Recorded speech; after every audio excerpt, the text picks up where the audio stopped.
There you go. Just wrapping up with the national anthem here at the ballpark. It's a Fireworks Friday. Final one of the season. Just moments away from getting this one going. Hi, everybody. Tim Grubbs, Ron Swoboda. Welcome to the Shrine on Airline, where tonight the AAA affiliate of the KC Royals, the Omaha Storm Chasers, come to town for the first of a four-game series, the final four-game series of the season. Zach Gallen, 8-8 with a 3.82 ERA, gets set to take on this starting lineup for the Chasers. Jack Lopez to lead it off. Batting second is going to be the second baseman, Ramon Torres. Batting third is Nicky Lopez. The middle three, Frank Swindell, Paulo Orlando, Humberto Arteaga bat sixth. The bottom three is Donnie DeWeese, Javier Hernandez, and Luis Villegas.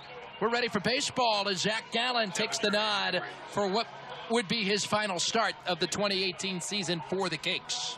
Yeah, I'd like to see him go out on a big bang with a couple of pretty good starts under his belt. Back the one up in Round Rock, a fastball. He'll be in the lows, sneak up close to the mid-90s with his fastball.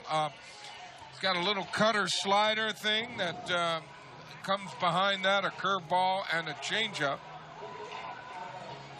Basically a four-pitch guy who really has shown an ability when he's had some stressful innings.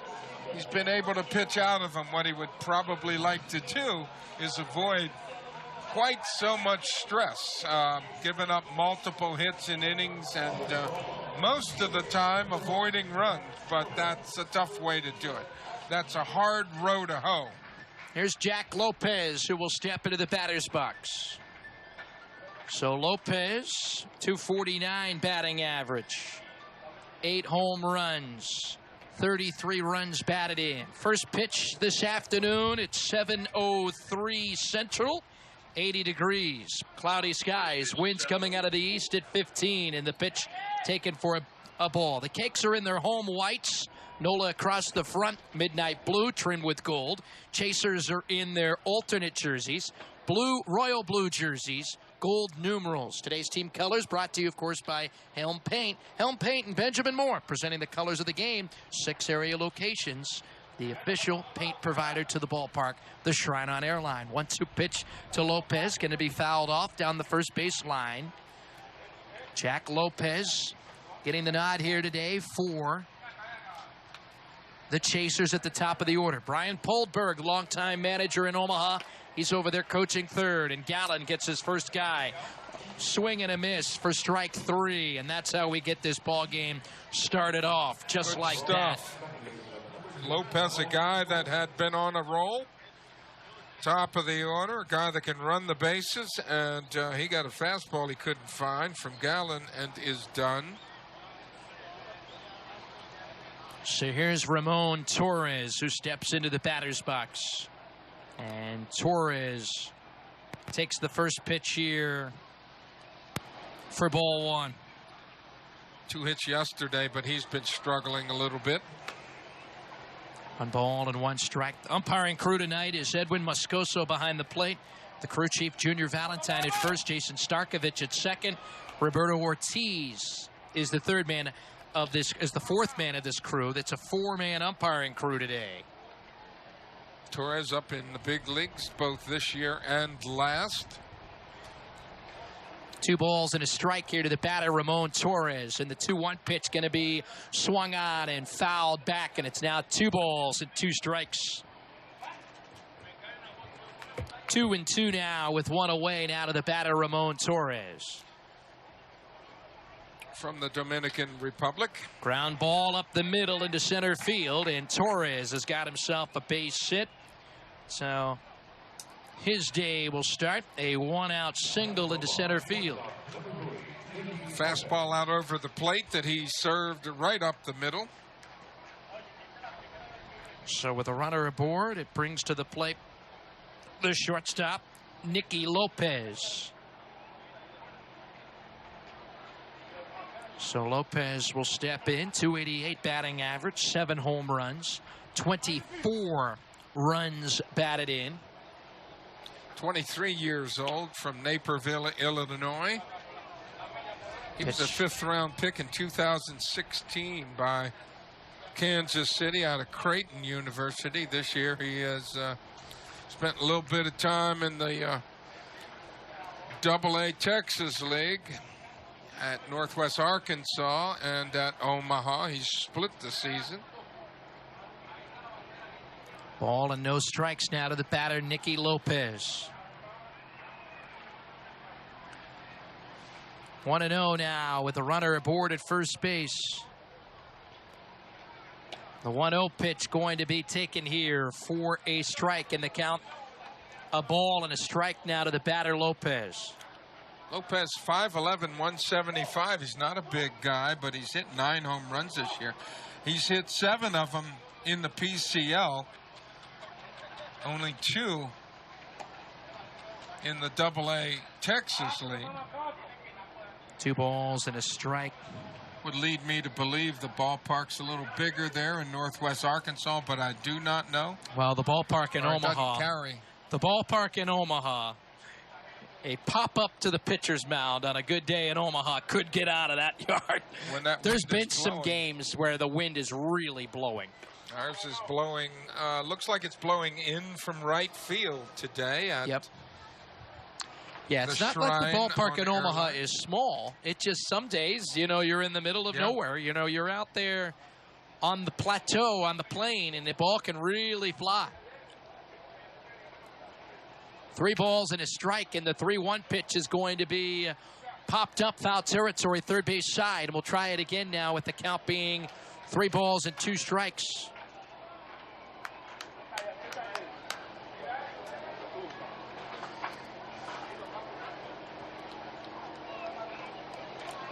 Three and 2.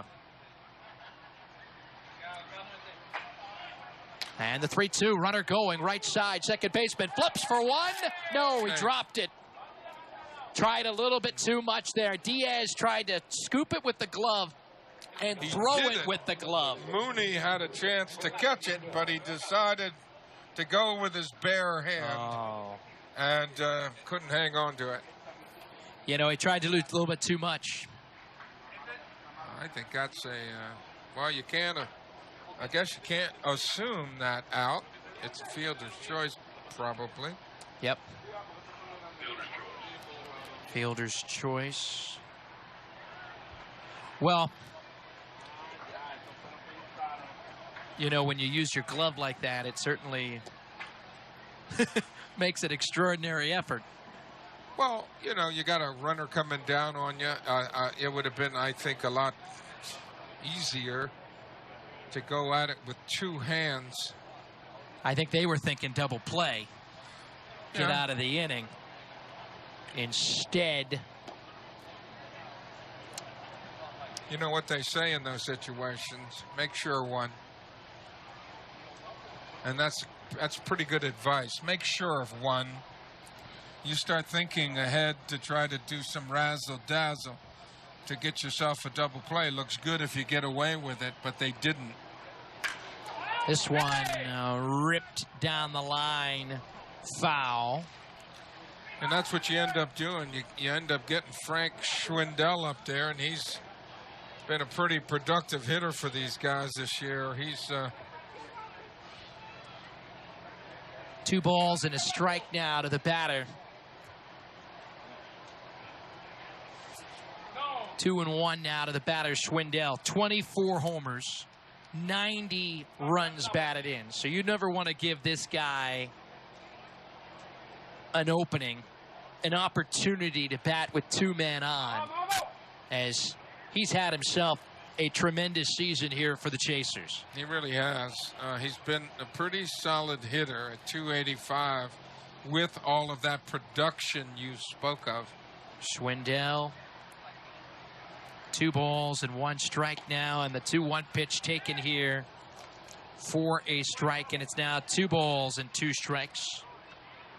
He was a guy that played at Northwest Arkansas last year and came to AAA, and on the season hit 23 home runs, 97 RBIs. So for him to be sitting there with 24 bombs and 90 RBIs is pretty much commensurate with the year he had last year. 130 games. You know what's crazy is, you know, Kansas City's second worst team in baseball. You know, he's sitting here at AAA. You wonder. I guess there are certain guys they're not wanting to start the clock on. It's possible. Two balls and Schwindel being that one of those guys. He's a 26-year-old. 2 balls and 2 strikes now here to the batter, Frank Schwindel. Runners at first and second base. Here's the 2-2 pitch. Nice. Swung on and struck him out. Second strikeout of the ball game. That's great, like cutter slider thing he dropped on him, and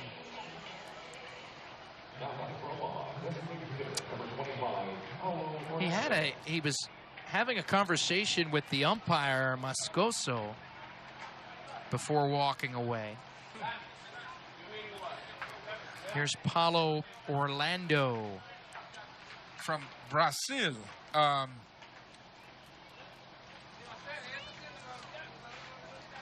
So Paulo will step into the batter's box. And Orlando takes the pitch down low here for ball 1. Yeah, a little bit of time in the big leagues this year, as he has in Kansas City over the last 4 years. He's done big league time. In 2016, he was up all year. Bounced up and down last year, up and down this year. He has cleared waivers. He's no longer on the 40-man roster. Designated for assignment earlier this season. Yeah, he was last year 198, this year 167. Even though his major league batting average is 263, they might feel like he's at his age heading in the opposite direction. 1 ball and 1 strike now with 2 away. Of course, we talked about this all week leading up. Tomorrow is the 1st of September. You could see some of these guys moved on up to the big league roster come tomorrow, or they may wait till after the season. Some teams look at things different. Even though you can on the 1st, you can wait till the 4th if you like. You don't want to leave your AAA team completely depleted. Right, and there's no real rush in Kansas City. 1 ball and 2 strikes. Both of these affiliates, the Marlins and the KC Royals, neither one of them playing for October. They're looking to see what they got. Play for. Who do you think could help you in 2019 at this point? Get some young guys up there. Get a look at them in September. See whether or not they might have a future in your organization, or do you need to do something different? I would think the Marlins will elevate a couple of guys. I would think so. Get a good look, given they are in that pitch mode. Fouled off. Given all the deals for the big players that they let get away, and multiple player deals to stock their prospects a little bit. I think this year of all years, it's called for to get these guys in the big leagues. And I know it's a little unwieldy when you got a lot of guys in the big league clubhouse, but they should take a look at them at that level. 2 ball, 2 strike pitch here from Gallen, and the 2-2 are going to be up and in. He was trying hard to bust him up and in with a fastball and just couldn't get it in the zone. 3 balls and 2 strikes now with 2 outs here to the batter, Paulo Orlando.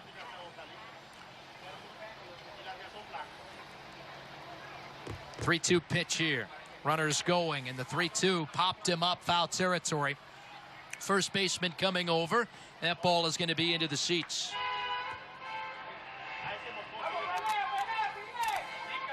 Three and 2.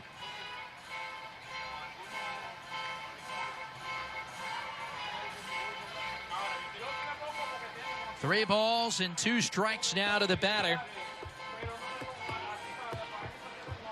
Paulo Orlando. Runners at first and second base, trying to get through this first inning. Sounds like Tony, Orlando's brother. Line shot down the left field line. That's trouble. It's going to bounce and roll.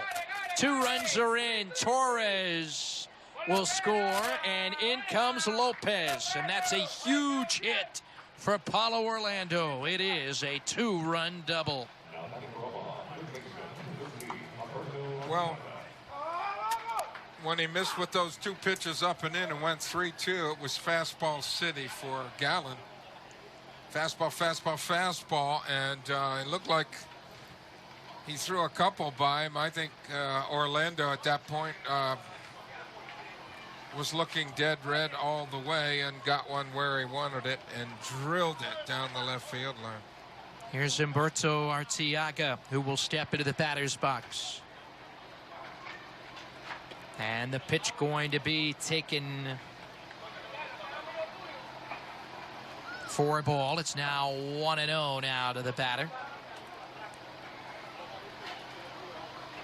Ball and no strikes now to the batter, Arteaga. Runner at second. Here's the pitch going to be just outside for a ball. It's now 2 balls and no strikes here to the batter, Humberto Arteaga. It is the Cakes. It is the Chasers. Our ball game here in the home half of the first inning. The 2-0 delivery. Line drive. That one's hammered deep to left field. It's going to 2-hop and roll to the wall. Scoring is Orlando. 3-0 Omaha. And on his way into second base is Humberto Arteaga. Back-to-back RBI doubles here, and the Chasers have jumped on the New Orleans starter Zach Gallen with 3 first-inning runs. Well, it looked like he wanted to mix something different in there, leading him off, and threw him something off speed, and he threw it right out over the plate. We've got activity. He got tattooed, and all of a sudden now, we've got activity in the bullpen. Jose Quijada is already warming up. Gallen, that's unbelievable. 31 pitches in the first inning. This is his last batter. They're not going to let him face anybody else, my guess. That's the deal. You know, obviously he gets another batter.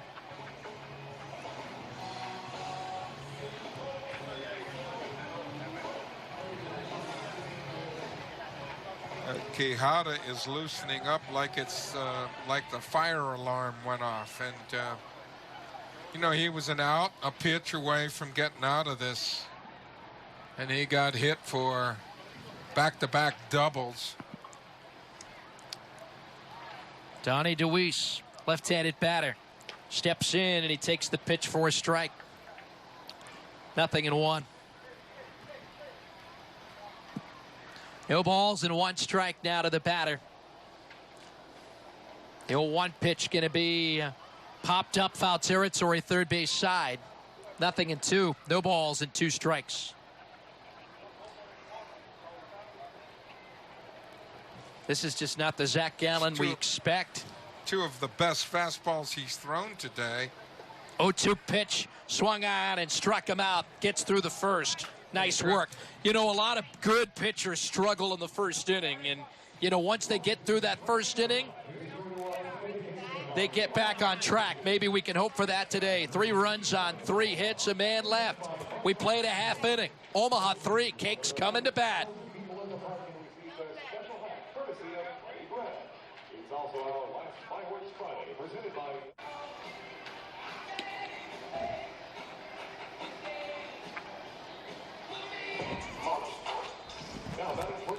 Back here at the ballpark, Cakes trailing at 3-0, just like that. Lewis Brinson to lead it up. 3 runs in the first. Now, I mean, keep in mind there was that fielder's choice play where you should have probably got at least 1 out there, but you had the scoop, and then you had the bare hand. You know, I mean, both of them were trying too hard to make an out there and try to turn 2, and ends up blowing up in your face as this pitch is going to be fouled back here for strike, 0-1. Glenn Sparkman, a guy originally drafted by Kansas City out of Wharton County Junior College. This one is going to be fouled back, 0-2. No balls and 2 strikes here to the hitter. Fastball, low 90s. He's a 4-pitch guy. Was in Toronto's organization last year. 0-2 pitch, fly ball, right center field. Ball's going to drop and roll. Nice. Lewis Brinson will start this one off with a base hit into right field.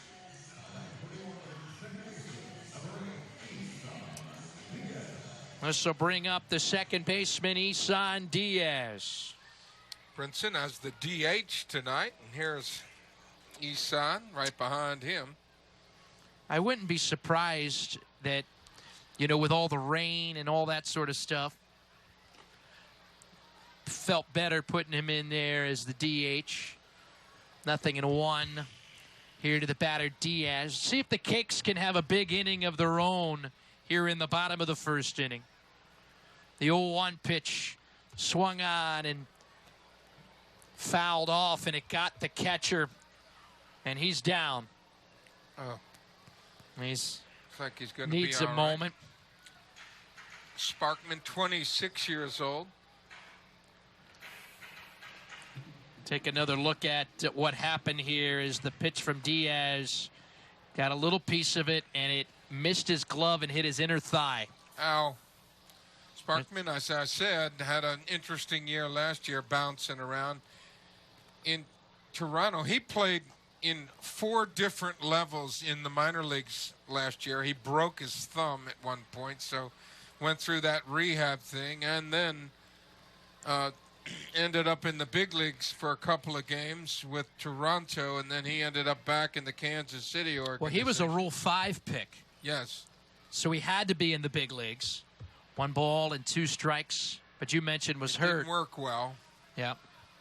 Now he came back to this organization and was in the big leagues this year, as well as pitching at a couple of different levels in the Kansas City organization, AA and AAA. So he's bounced around the last 2 years.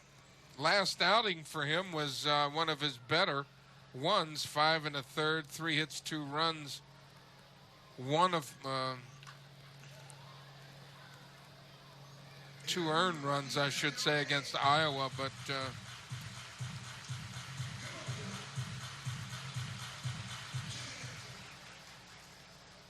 no balls and a strike now to the batter, Adames. Cakes with a runner on, trailing 3-0, bottom of the first. Here's the 0-1, ground ball through the left side. This. It's a base hit. Brinson will stop this. at second. Adames is aboard. And it brings up. They had the shift on, and Adames hit against it. And it brings up the first baseman, Peter O'Brien. Peter had a couple of knocks last night, including a line drive solo home run over the left field fence and a double that drove in a run. So O'Brien will step into the batter's box. And Peter O takes the pitch here for a ball. Starts him off with a big curveball out of the zone. Peter was up with a chance to win it last night, and he got pitched to pretty good by Jeremy Bleish, the local boy. And the pitch going to be taken here for a ball. 2 balls and no strikes.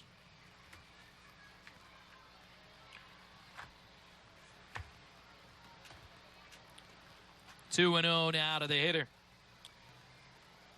Spark, we won 2 out of 3. Could have won 3 out of 3 from Nashville. Pitch up and in. Sparkman's next to last start was against Nashville. They touched him up pretty good. 3 balls and no strikes now to the batter, Peter O'Brien. 3-0 pitch. Peter O, ground ball, third base, picks it, throws to second for 1, on to first. He goes around the horn. A double play ball turned by Arteaga, Torres, and Schwindel. That didn't look like it was going to turn initially, but they made a very nice defensive play to get 2. No runs, 2 outs, 2 hits, a man left. Inning in the books. Omaha leads at 3-0. Pretty nifty double play to end the inning. Wow, that's about as slick as you're ever going to see 5-4-3, because I thought O'Brien hit the ball pretty good as he starts Hernandez off. 1-1 now. Elier Hernandez, 8th batter in the lineup, and the pitch going to be taken here for a ball. It's now 2 balls and a strike here to the hitter. Yeah, O'Brien hit it pretty good, but Arteaga just picked it and flipped it right on the money. 2-1 pitch going to be popped up, foul territory. It's now 2 balls and 2 strikes. 2-2 now to the hitter. Torres at second base, got that flip, got that relay back to first base. It was just about as neat as you'll ever see 5-4-3. Yep, well, it really was. 2 balls, 2 strikes here in the 2-2 pitch. A fly ball down the left field line, and try it again now with the count being evened up at 2 balls and 2 strikes. Gallen gave up 3 first-inning runs on those 3 hits. The 2-2 pitch going to be taken here for a ball. It's now 3 balls and 2 strikes. Curveball down. 3-2 now to the batter, and the pitch going to be swung on and struck him out. Elier Hernandez is gone. That's the 4th strikeout of the ball game here for Zach Gallen. Fastball right there. I mean, it's right there. Thigh-high fastball that he missed. Looked like it was right down the middle, but he threw it by him. And the pitch going to be taken here for a strike, 0-1. No balls and a strike. Nice. Swung on and missed here for strike 2. It's now 0-2 now to the batter. 0-2 going to miss away here for a ball. It's now 1 ball and 2 strikes. Gallen is pitching like a man possessed. He is waiting on the hitter. Yeah, he's picked up the pace. I mean, man, the last 2 pitches, as quickly as he got the ball, he was bringing it in. Bob Gibson used to pitch like this. He was in a hurry. Somebody said, pitched like he was double parked with a gallon of ice cream in his trunk. 2-2 pitch. Villegas pops it up, foul territory on the first base side. I love that. Double parked with a gallon of ice cream in his trunk. He's got to get this one over with in a hurry. Mark Burley pitched that way, and I firmly believe that's why he had so much success. It keeps your fielders on their toes, and yep, those hitters got to be ready to go. Ground ball hit towards first. O'Brien up with it. Well, 2 up and 2 down. I don't see any reason. If he threw a few more pitches in inning number 1 without getting them out, his night would have ended a lot faster. I really believe that DeWeese was his final batter. If he did not get him out, they would have been around 38, 39 pitches. I don't think they would have let him throw pitch number 40. I think you're right. That's the organizational limit he was flirting with. This one's going to be popped up down the line. Now he got out of the inning, had a chance to sit down in the dugout, get a little break, and he's come out strong, has retired the first 2 batters here in the second. Like I said, he's still waiting on the hitter. He is ready to pitch. A 1 pitch, ground ball up the line, third base side, foul, 0-2. No balls and 2 strikes now with 2 down here to the batter, Jack Lopez.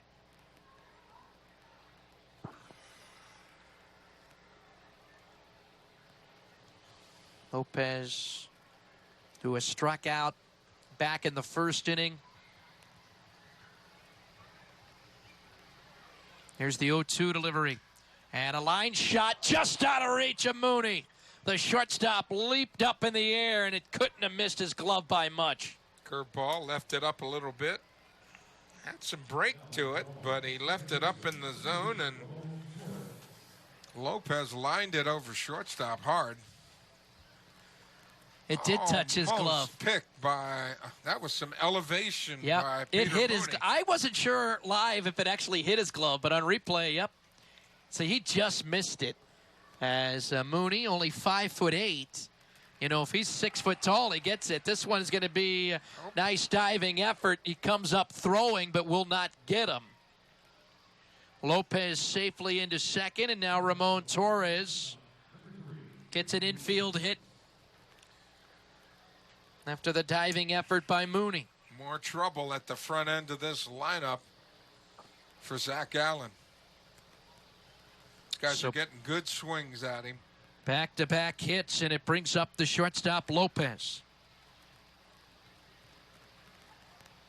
So with a runner at first and a runner at second, Lopez takes the pitch here for a strike.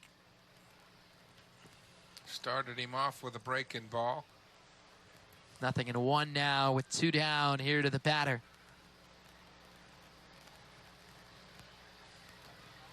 There's the 0-1 pitch. Delivery, ground ball, hit towards second. Diaz picked it up, flips it to short, and the inning is over. 4-6 on the putout, no runs, 2 hits, 2 men left on base. Our ball game has played an inning and a half here on this Fireworks Friday. Omaha out front, 3-0.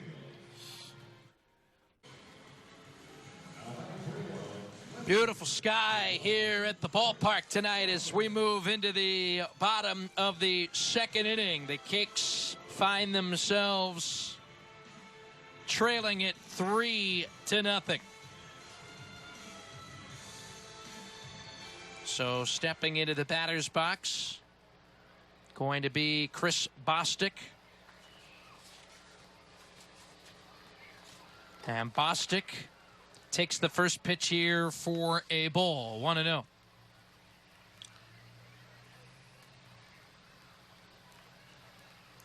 Ball and no strikes. And the 1-0 pitch going to be popped up, foul territory. First base side, and it's now 1 ball and 1 strike. Sparkman has 2 starts this year. His first and his third start this year were against the Cakes. He won the first start, 6 innings, 4 hits, 1 run, a pretty good effort. His third start was a 5 innings, 7 hits, 5 runs, no decision. So 2 balls and a strike now to the batter, Bostic. 2-1 pitch, going to be a fly ball to right. Right fielder is there, and J.B. Shuck makes the catch here for the out.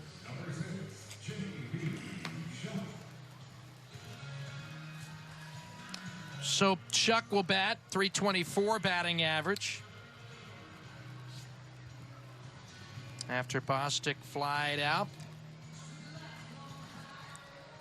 Shuck came in late last night as a pinch runner. This is only a second start since getting those stitches in the forearm a couple of days ago in Round Rock, Texas. Shortstop landed on his forearm after stealing a base. Well, you think about it. You know what's on the bottom of baseball shoes? It's spikes, and he stepped squarely on his forearm by accident. Was that the second baseman? Shortstop of the Round Rock Express. And he got a couple of stitches, but, It was not no tetanus shot or anything. He said he had gotten a tetanus shot last year or 2 years ago. Yeah, that'll hold you. 2 balls and a strike.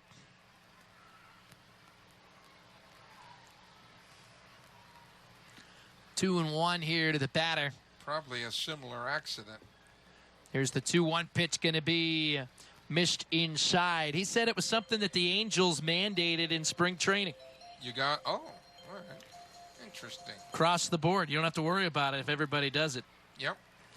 3 balls and a strike. That's interesting. I don't know if every club does that, but. 3-1 pitch, a line shot, right it. field. This ball is going to run to the wall. Shuck is on his way to second base, and he's got himself a double.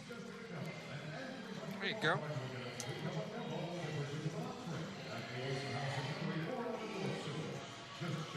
Boy, JB.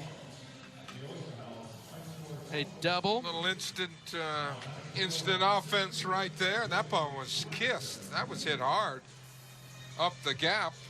And here's Braxton Lee to be followed by Austin Nola. 12th double of the year. See if we can't get one of these 3 runs back or more here. So here's Braxton. Steps into the batter's box, and the pitch is going to be taken here for a strike. 0-1.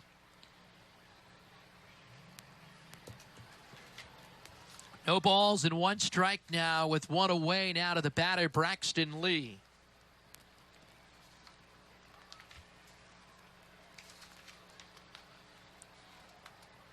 Left-handed batter at the plate. There's the 0-1 awaiting Lee, and here's a fly ball into center field. DeWeese is coming over. He's going to get underneath it and make the catch for the out, and there's 2 away.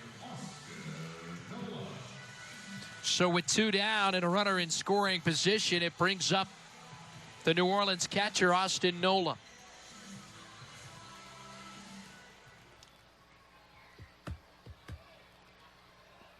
Nola getting the start tonight. Cakes trailing at 3-0 here in the second inning. And the pitch, big swing and a miss here for a strike. 0-1. No balls and 1 strike now with 2 away.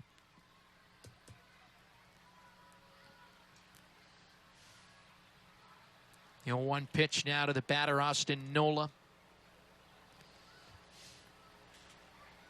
The 0-1 pitch misses down and low for a ball. It's now 1 ball and 1 strike here with 2 away. 1-1 now with 2 outs.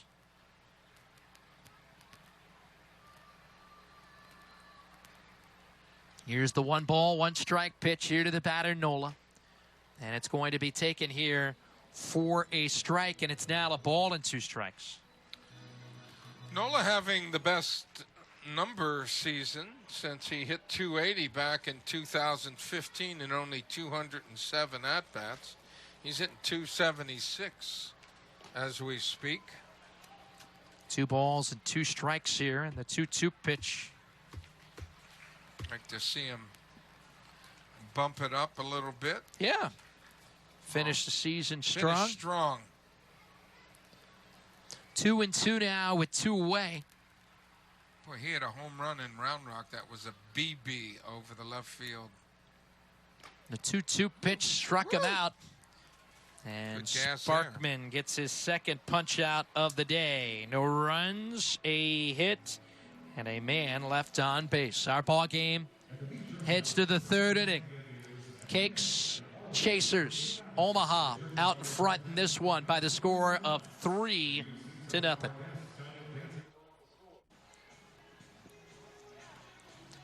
2 innings of baseball in the books. It is the Cakes and the Chasers. It's a 3-0 ball game.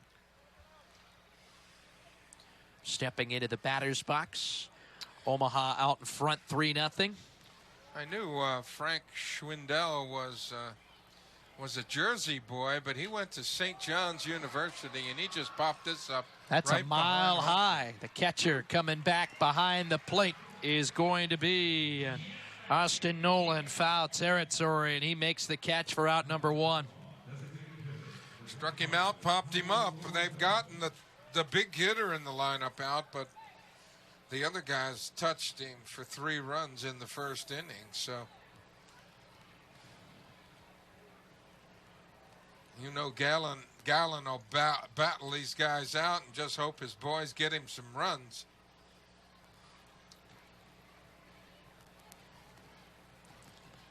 One ball and no strikes here to the batter. There's the 1-0 pitch here. Paulo Orlando going to be taken here for a strike.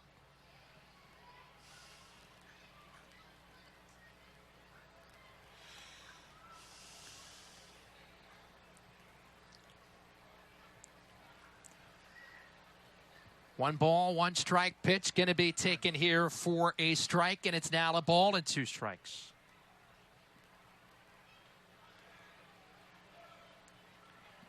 One and 2 now with 1 away.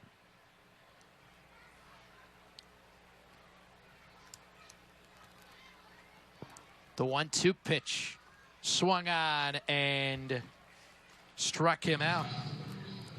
Nice. That curveball had some snap to it. You can throw them. It's not how much it breaks. It's how quickly, how late it breaks. And that curveball had some snap. And Paulo Orlando couldn't find it. 2 gone. Here's Humberto Arteaga. Steps in, and the pitch going to be taken here for a strike. 0-1. Well, 1 pitch misses. Now evened up at a ball and a strike. 1-1 now to the batter, Arteaga. 1-1 now with 2 outs here to the hitter.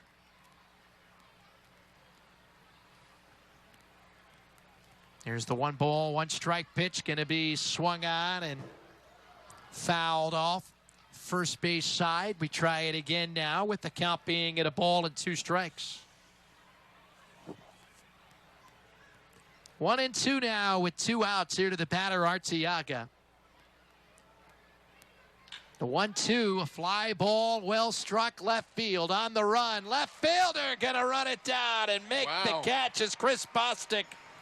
And the inning is over. That's a really nice play. That was a double that Bostic turned into an out. 1-2-3 inning. Good work for kick starter Zach Gallen. After throwing a lot of pitches in the first, he gets a nice clean inning. Chasers lead it 3-0.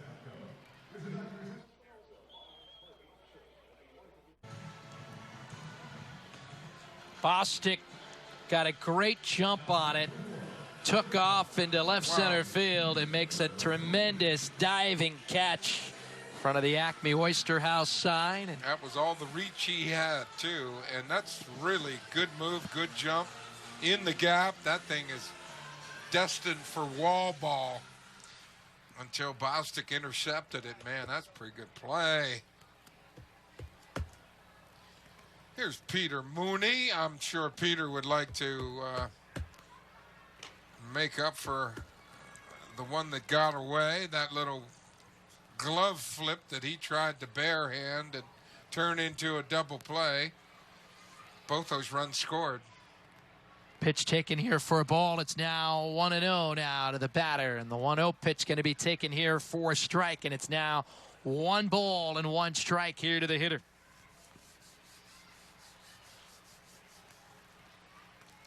The 1-1 delivery going to be taken here for a ball. It's now 2 balls and a strike.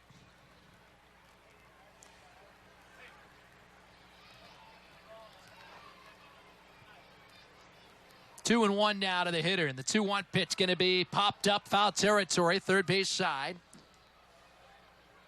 Try it again now with the count being 2 balls and 2 strikes. Peter 2-2. He's at 300 all year long, pretty much, since he came back from that hand injury. And 2-2, swung on and fouled off right at the plate. Fallen somewhat, just a notch or two below that. Needs a couple of knocks here to get back in that range. You know what? 290 something isn't 300 in your own mind. You know, No, you got to get to 299 is not 300. I know it's just fraction, but yeah, there's just something about it. In baseball, it's just a big deal. And anything else, not a big deal. Ground ball hit to short. Shortstop picked it, throws it to first, not in time. Mooney is aboard with an infield hit. Well, that was cute. You'll take that. Yep. This will bring to the plate the designated hitter, Lewis Brinson. Brinson singled his first time up. It looked like Mooney chased one up and out of the zone. He rolled it softly, though. He got on top of it and rolled it softly. The shortstop, Nick Lopez, couldn't make the play at first. So Brinson will step in. Singled to right field back in his first at-bat. Lewis Brinson in the ballgame last night. Yeah, he swung at a first pitch fastball. First time up and took a fastball right down Broadway. 0-1 now to the batter. Lewis Brinson, runner at first base, and the 0-1 pitch is going to be swung on and fouled back. No balls and 2 strikes now to the batter, Brinson. Runner at first base. The 0-2 delivery. Sparkman comes set. And the 0-2 going to be just outside here for a ball. It's now 1-2. It's a simple statement as a hitter. If you're taking better pitches than you're swinging at, you're not helping yourself. Ball and 2 strikes now to the batter, Brinson. 1-2 pitch going to be outside for a ball. It's now 2 balls and 2 strikes. 2-2 now to the batter, Brinson. I think physically Lewis Brinson is ready to be back in the big leagues. We'll see where his swing is when he gets there. 2 balls and 2 strikes here, and the 2-2 pitch is going to be grounded foul. Brinson 6 for 24 here, playing today in his 6th game. A .250 batting average at the moment. It'll have to do for now. That was a tough pitch, down and in, a fastball that he got a piece of by putting a pretty good swing on it. 2 balls and 2 strikes. I know I read the other day that Don Mattingly saying that he will get a lot of playing time in September in hopes that he can finish the year strong as a strikeout of Brinson. Well, he took a fastball down Broadway, and he never saw a pitch better than that. You know, I think you got to. He'll tighten his swing up, though. He had good swings that time. He took the best pitch he got, though, unfortunately. Throw over to first. He'll be all right, though. I think physically he's fine, and his swing can get short, you know. I mean, that's where he needs to keep it, I think.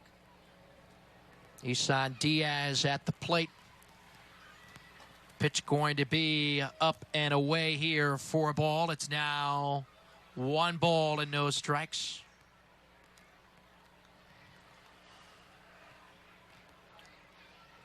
Sparkman a little more deliberate on the mound than Gallen, who's in a hurry. And the 1-0 pitch. Big swing and a miss. Cakes down 3-0 here in the 3rd.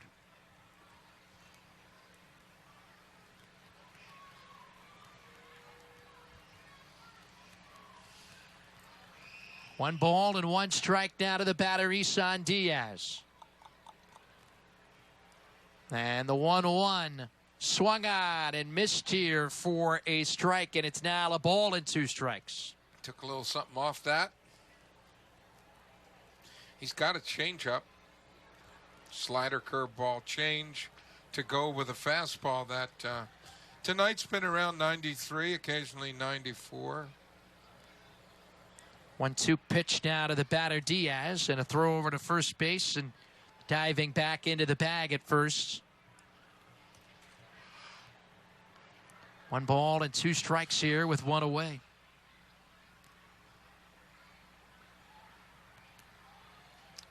Here's the 1-2 pitch now with 1 out, and the 1-2 going to be up and away for ball 2. It's now 2 balls and 2 strikes.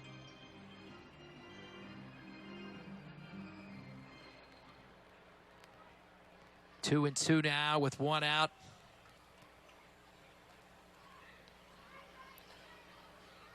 Isan Diaz at the plate. 2-2 pitch going to be rolled up the line.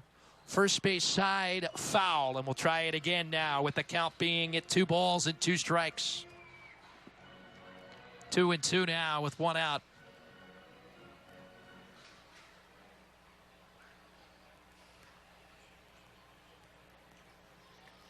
Here's the 2-2 pitch.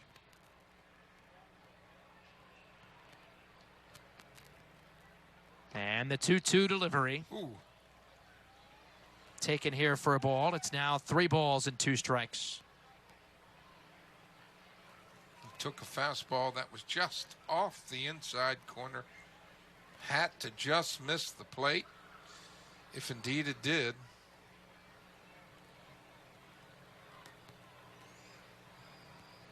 Here's the 3-2.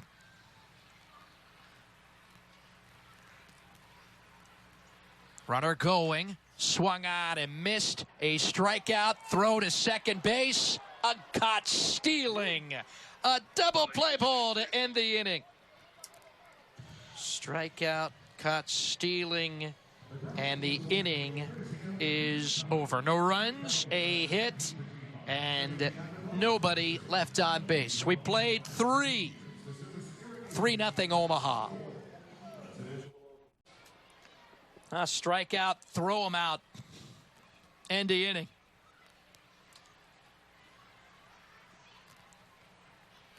Omaha scored 3 in the first. Since then, Gallen has settled in. Donnie DeWeese will step into the batter's box. Bottom third of the batting order scheduled to face Zach Gallen, and the pitch going to be swung on and fouled back. It was first inning was one of those where Gallen struck out the side. All his outs were strikeout. Yep. Problem is they scored 3 runs and sent 7 batters to the plate. In between all of that, unfortunately. Took him 35 pitches. He's only thrown 29 pitches since then. As here's a fly ball into center field. It's going to be a base hit. So a leadoff single here from Donnie DeWeese.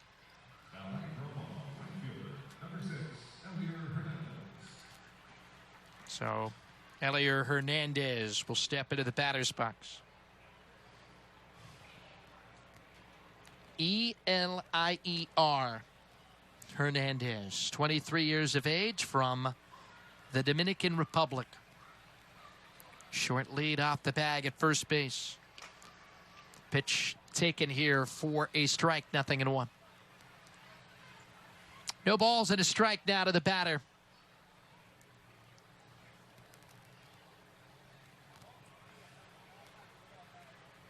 Short lead off the bag at first base. Here's the 0-1. Big swing and a miss for strike 2, and it's now 0-2. They have a couple of Hernandez on they've this got Omaha roster. A couple of Lopez's on this roster. A pitcher named Arnaldo Hernandez and the position playing named Elier Hernandez. 0-2 pitch here from Gallen. A check swing, and he fouled it off. 0-2. Hit him right in the bat. Elier is only 23 years old, from San Cristobal, Dominican Republic. 6'3", 197 pounds. 0-2 now to the batter, Hernandez. He had 355 at-bats at Double-A this year. Hernandez did, hitting 287. He's come up to Triple-A, and he's hitting 310 up here, or was until he struck out his first time up. Marlins lead the Blue Jays tonight 5-1 at the end of 6.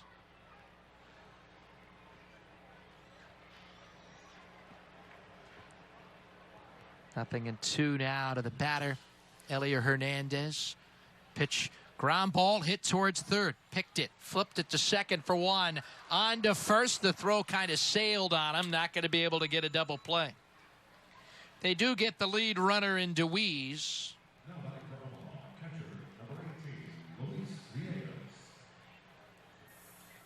And this brings up the number 9 batter, Luis Villegas.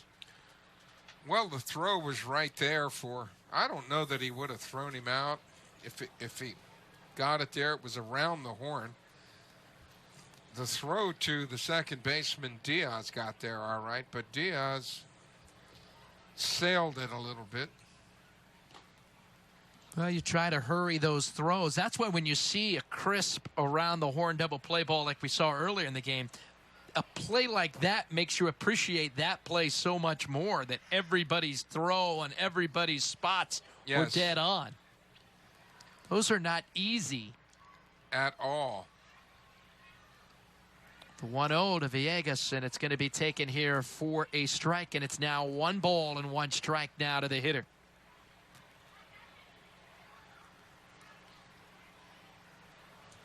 One ball, 1 strike, 1 out.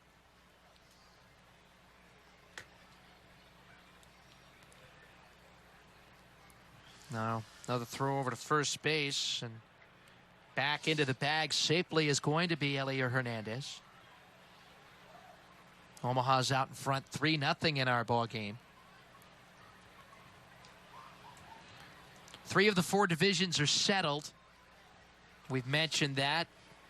Memphis clinched, Fresno clinched, El Paso clinched. All 3 of those clubs clinched last weekend. So with a little more than a week of baseball to play, 3 division champions were crowned.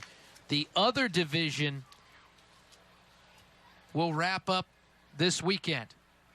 1 ball and 2 strikes. They play head-to-head. As last night, Oklahoma City beat Iowa 4-2. Colorado Springs lost in Omaha. So the Dodgers have the Colorado Springs has a 1.5 game lead going into a 5-game series. They got a doubleheader tomorrow. Oh, my. A 5-game series that will decide the division. How about that? That's pretty wild. Yep. And they play head-to-head. So whoever made the schedule, that thing could swing a little bit. That thing could swing a lot this weekend. You know, playing those 2 teams head-to-head. Now, you could have never predicted that when the schedule came out last July. Yeah. But, wow, what a great way to wrap up the only pennant race in the league. Yeah, Colorado Springs could get knocked off tomorrow by a half game and then come back the next day, win a doubleheader, and be back in front. 2 balls and 2 strikes. I remember my first year here with New Orleans. We were eliminated on the last day of the season in Oklahoma City. Oh, my. We won the night before to move ourselves ahead. Lost on Monday afternoon to get knocked out of the playoffs. 2 balls and 2 strikes. It's fun when it goes to game number 140 as the 2-2 pitch swung on and struck him out. That's a good-looking curveball there. My. So with a runner aboard at first base and 2 outs, it brings up the top of the batting order here in Jack Lopez. Zach Gallen working here with a 3-0 deficit. Well, his stuff has gotten a little crisper. And he slowed his pace down a little bit, too. This one's a fly ball into right field. Shuck coming over towards the line, and JB in foul territory will make the catch, and the inning is over. No runs, a hit, a man left on base. Our ball game is going to head to the bottom of the 4th inning. Shrine on Airline here at the ballpark on our final Fireworks Friday of the season. Cakes trail at 3-0. This is Cakes Baseball.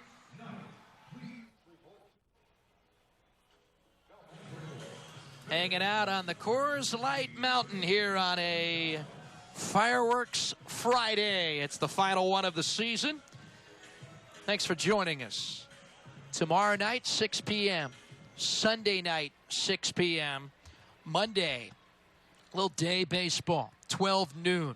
Wrap up, put a bow on 2018 as the Cake season will come to a close. Here's Christian Adames, single to center field, will step in, and the pitch is going to be taken here for strike one. Omaha out in front, 3-0.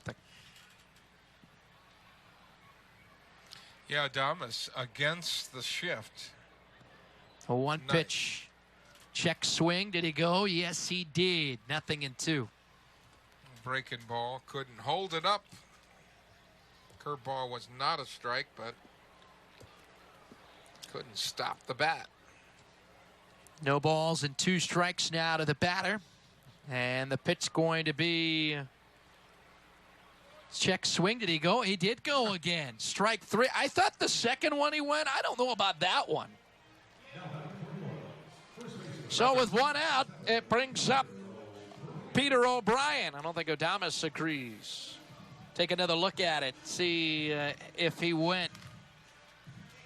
Oh, pretty hard to call it from here. Hard angled for us to look at it. You know what I mean? He may have committed too much. He may have gone, yep. I couldn't really tell by that replay as the pitch fouled back for a strike.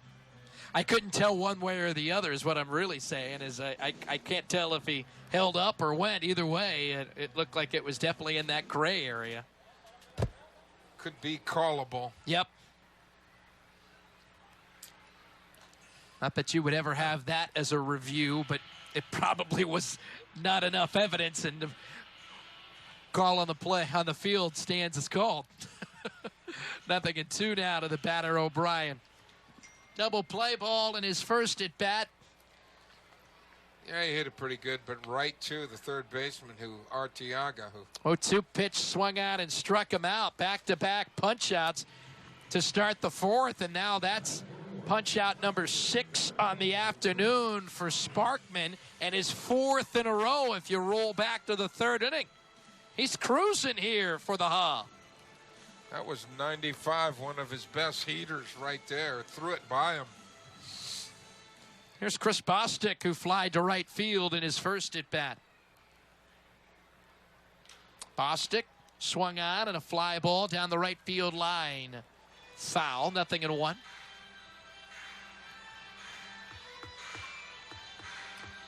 No balls and 1 strike now with 2 outs. 3-0 our score. The 0-1 pitch grounded to third. Arteaga is up with it. Throws it on to first base for the out. 1, 2, 3. No runs, no hits. Nobody left on base. We've played 4 here at the Shrine on Airline. Cakes taking on the Chasers here. Omaha leading 3-0.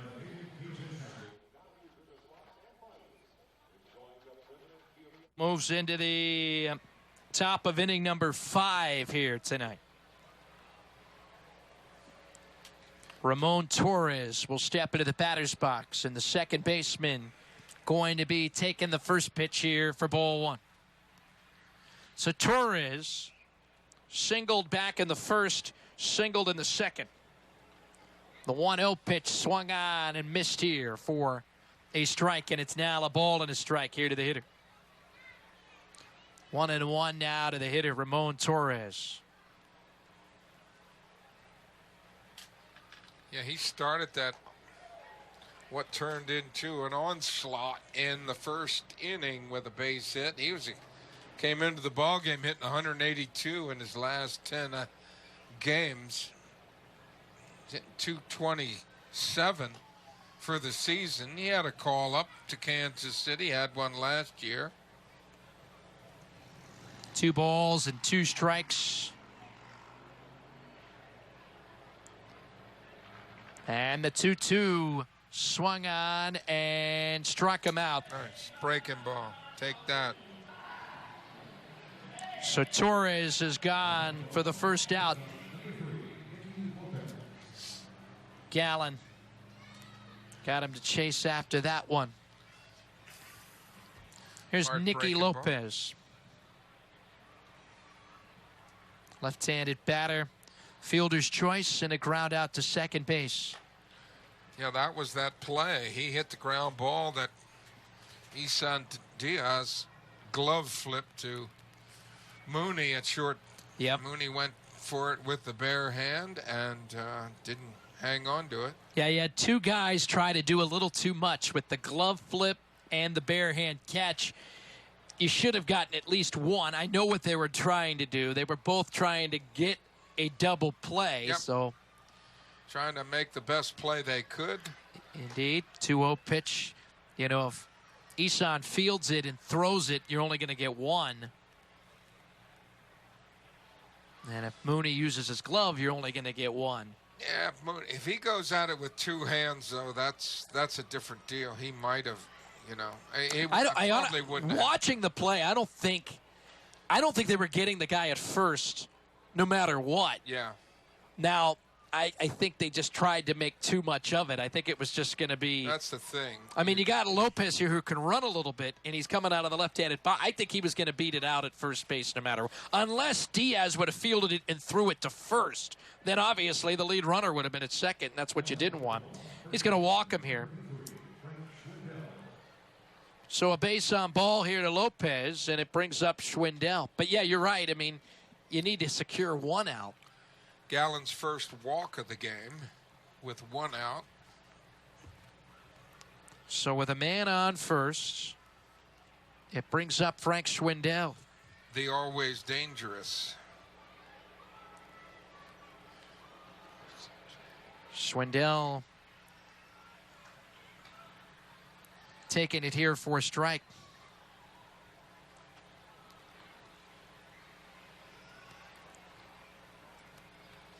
Nothing in 1. 0-1 delivery, throw over to first base.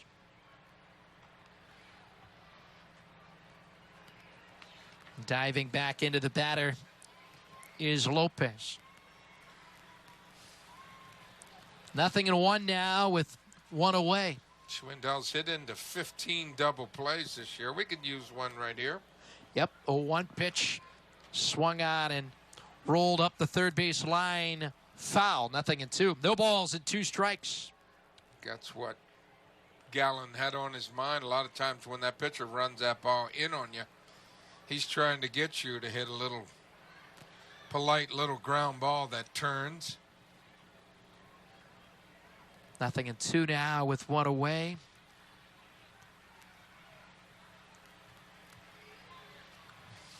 Here's the 0-2 pitch now to the batter, Frank Schwindel.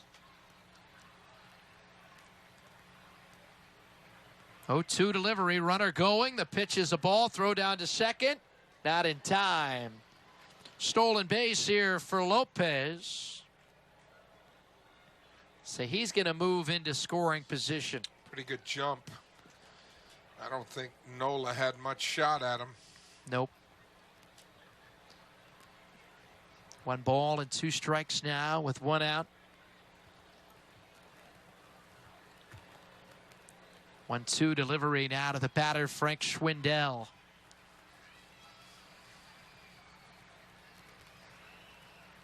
Here's the 1-2 pitch. Going to be a ground ball up the third base line, foul. And we'll try it again now with the count being at 1 ball and 2 strikes. 1-2 now with 1 out.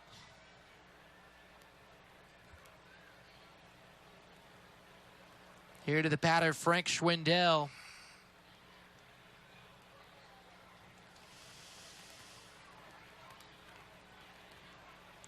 Ball and 2 strikes now with 1 away.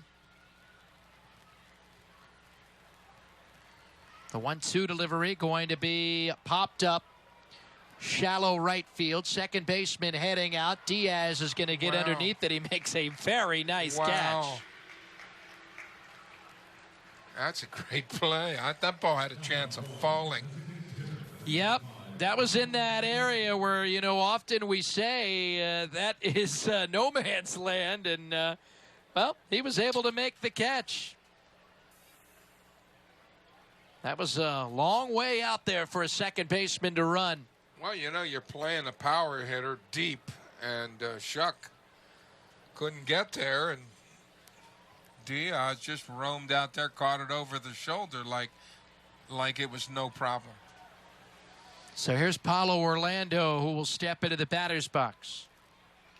Paulo steps in and rolls this one up the third base line. Foul ball, 0-1.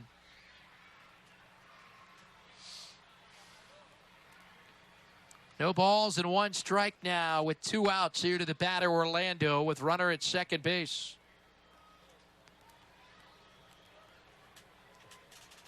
Three nothing Storm Chasers.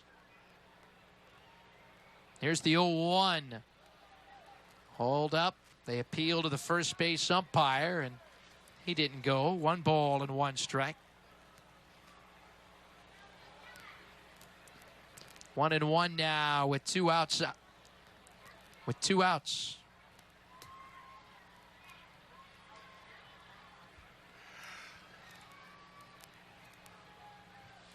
Gallen comes set here with 1 ball and 1 strike, 2 away. Short lead off the bag at second base.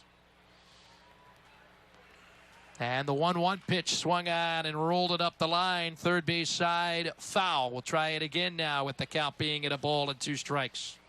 Well, he had 2 outs in the first inning. Gallen did before they hit back-to-back doubles to score 3. Ball and 2 strikes.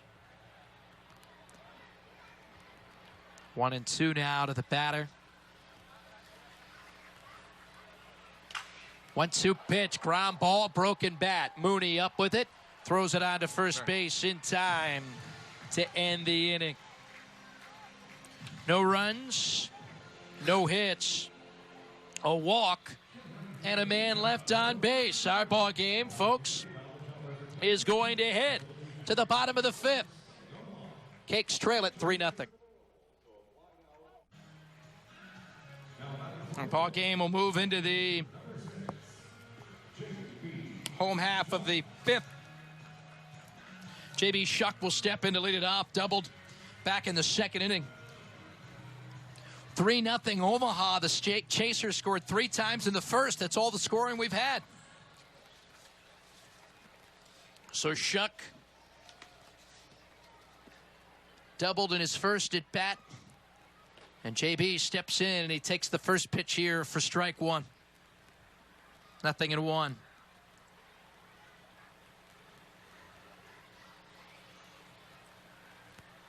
Here's the 0-1 offering here to the batter, J.B. Shuck. And the 0-1 pitch is going to swung on and fouled it back here for a strike. And it's now no balls and 2 strikes. Well, Sparkman hasn't shut anybody out this season. He did have a game where he gave up 1 run. It was unearned. That was way back his 2nd start of the season. But of late, he hasn't shut anybody out. 0-2 pitch going to miss down low here for a ball. It's now 1 ball and 2 strikes now to the batter, J.B. Shuck. But the Cakes are not on the board as we speak. 1-2 pitch misses down low. Ball 2. It's now 2 balls and 2 strikes. 2-2 now to the hitter.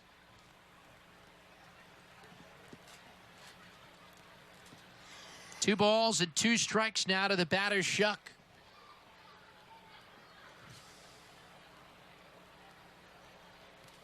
Here's the 2-2 pitch.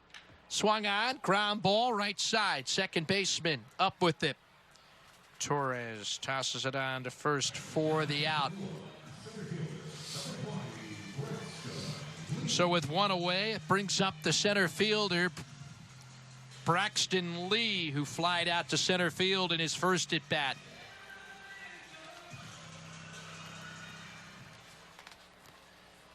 So Lee will step in. And the delivery going to be outside for a ball. 4 for his last 16 at-bats. Raising his batting average up to 217. Been a little bit of a struggle here. He's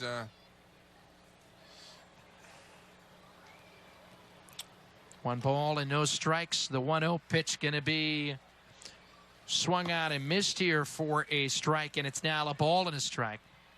You know, last year it was Lee who led the Southern League in hitting. He was a hitting champion. He batted .321 at Montgomery, .294 in Jacksonville to win the hitting title that ended up being a compiled batting average of .309. Yeah, you know what? I feel like 1-2 pitch, a fly ball into center Drop. field. Nope. Center fielder on the run's going to run it down and make the catch.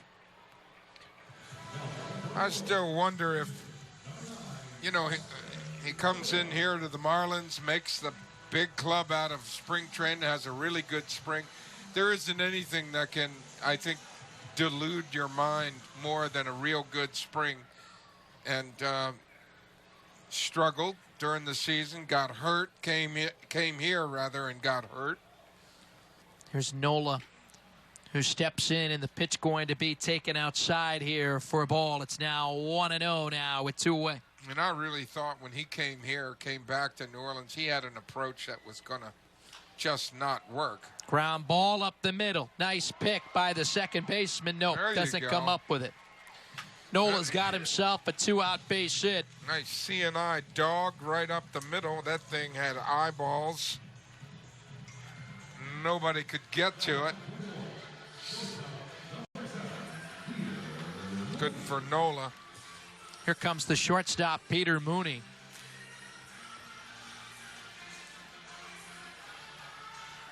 So Mooney will step into the batter's box.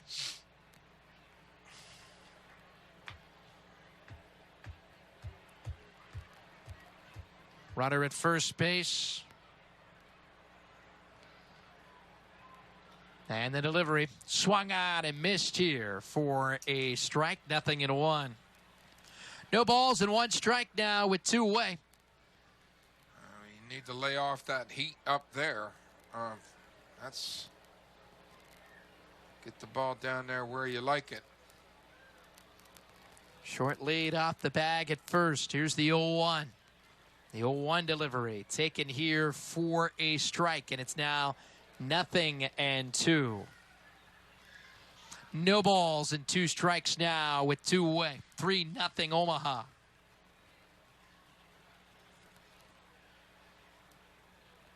Short lead off the bag at first base. Here's the 0-2 pitch. Called, third strike. Mooney is gone. Strikeout victim number 7 on the day for Sparkman. No runs, a hit, and a man left on base. We've played 5. Cakes trailing the Chasers 3-0. Chasers out in front 3-0. Tim Grubbs, Ron Swoboda joining you at the Shrine on Airline here on a Friday night. Our final Fireworks Friday of the season. Stepping in is going to be Humberto Arteaga, the third baseman, to lead it off. Doubled and drove in a run, also fly to left field. So Arteaga will step into the batter's box. The pitch going to be swing and a miss here for strike 1. 0-1 now to the batter. First couple of innings, I thought Gallen was flopping around a little bit with his command and got in trouble, gave up 3, and I think since he's past that second inning, he's really sharpened everything up. 0-2 now to the batter, Arteaga. 0-2 pitch. And it's going to be up high. Problem is you can't take those runs off the board. Nope. You need your offense to kick it in. We need to get some O and get back into this ball game. Offense has been non-existent to this point. The Cakes have managed no runs on 5 hits. We had a 2-hit first, but ever since then, we haven't had more than a hit in an inning. Hard to do it that way. Yep, nor we've only had the 1 base runner every inning. 2-2 pitch missed here for ball 3.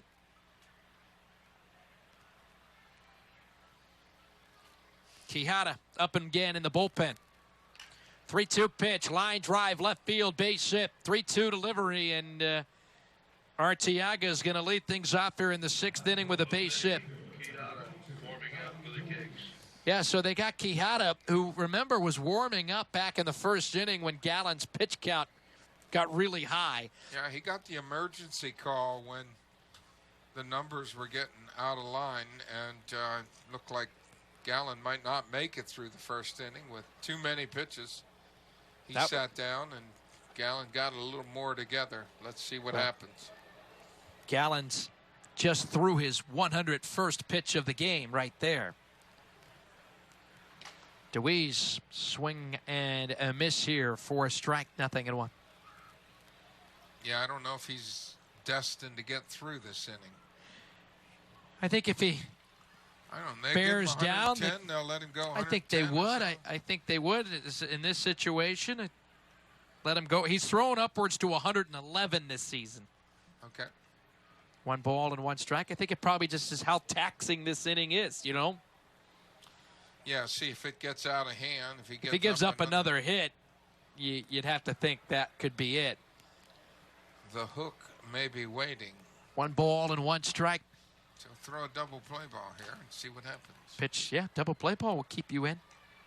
Pitch going to be taken here for a ball. And obviously, when you're the pitcher, you want to get through the inning because you never know. The bottom of the inning might be the inning we score 4 runs, and then you'd be in line for the win. You know, he's so much of a competitor, you know darn well. He comes in with a record of 8-8. You want to be in a position to get your 9th win. Pitch fouled back. It's now 2 balls and 2 strikes, and I would hope that Arnie Baylor and Jeremy Powell and the coaching staff sitting in that first base dugout would be well, you know, his 3.82 ERA coming into this one is still 2-2 like 6th pitch all time. He struck him out. Then after the strikeout, DeWeese kicked the ball. Did he? Yeah, and Arteaga did not run. I don't think you're allowed to. Huh? Well, the umpire didn't call anything. And he didn't. If you the ball notice, was there. He's not looking at the he ball. never looked. Yeah. That would have been an interesting time to take off. Now, I think the umpires would have probably huddled up and said, you got to go back. But the fact the umpire never said anything, you never know.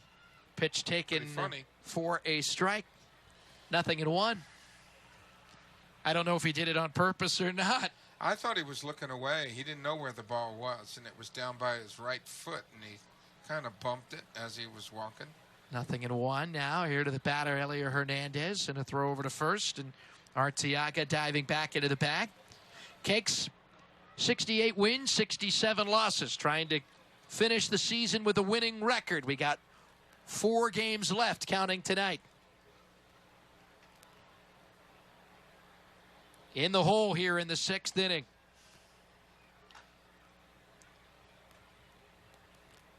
No balls and 2 strikes. Here to the batter, Hernandez. 0-2 now with 1 away. Elier Hernandez.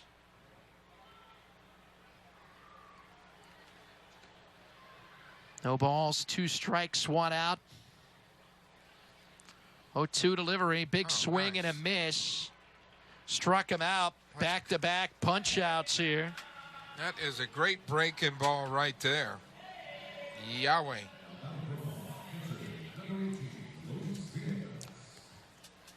So with 2 down here in the 6th inning,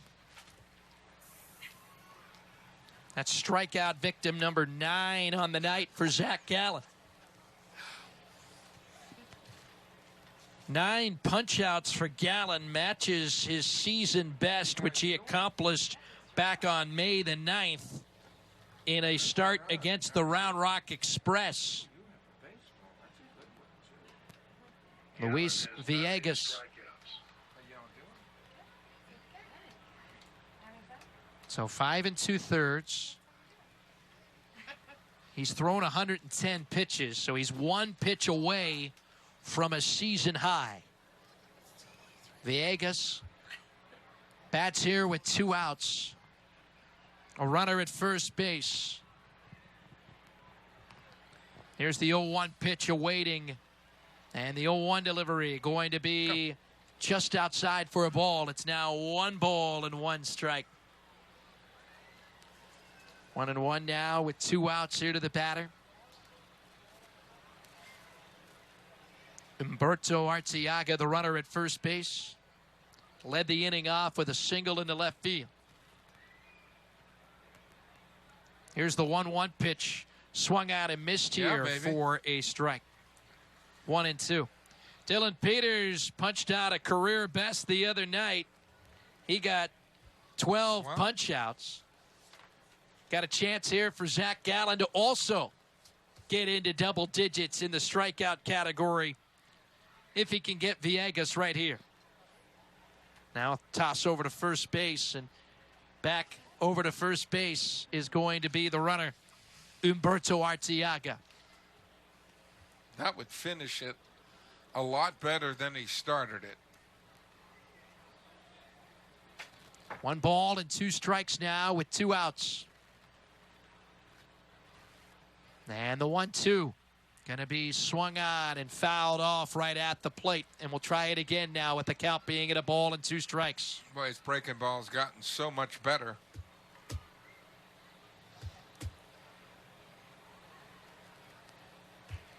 One and 2. 1 ball and 2 strikes now with 2 away.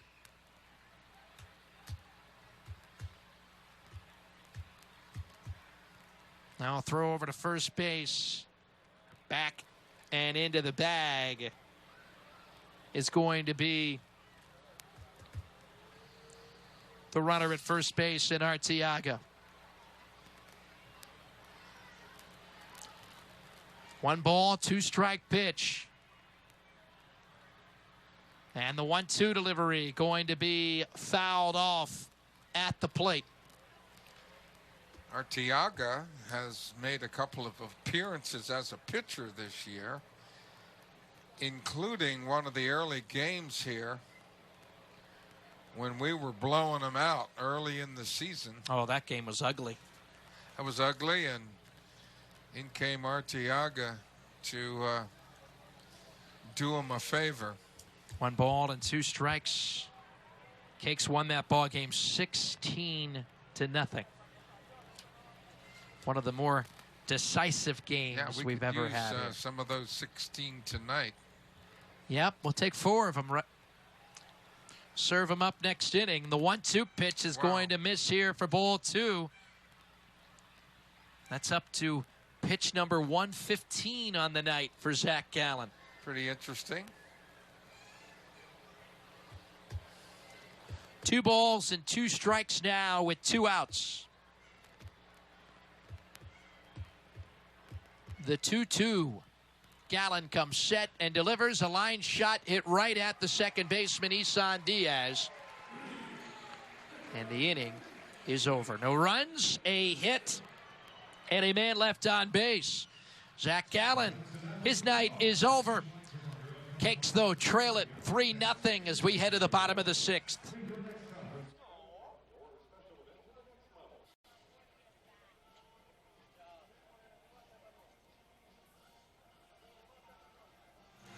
Back here at the ballpark, Cakes and Chasers. Our game is going to roll into the bottom of the 6th inning. Cakes trying to get some offense going. We got the top of the batting order due up as the designated hitter. Lewis Brinson will step in. 3-0. Omaha out in front, bottom of the 6th. Brinson singled and is struck out. Well, we had 2 knocks in the first inning. Couldn't do anything with that. Peter O'Brien hit into the slickest 5-4-3 double play you will ever see. Starting pitcher for Omaha tonight, Sparkman, has thrown just 70 pitches. 48 of those have gone for strikes.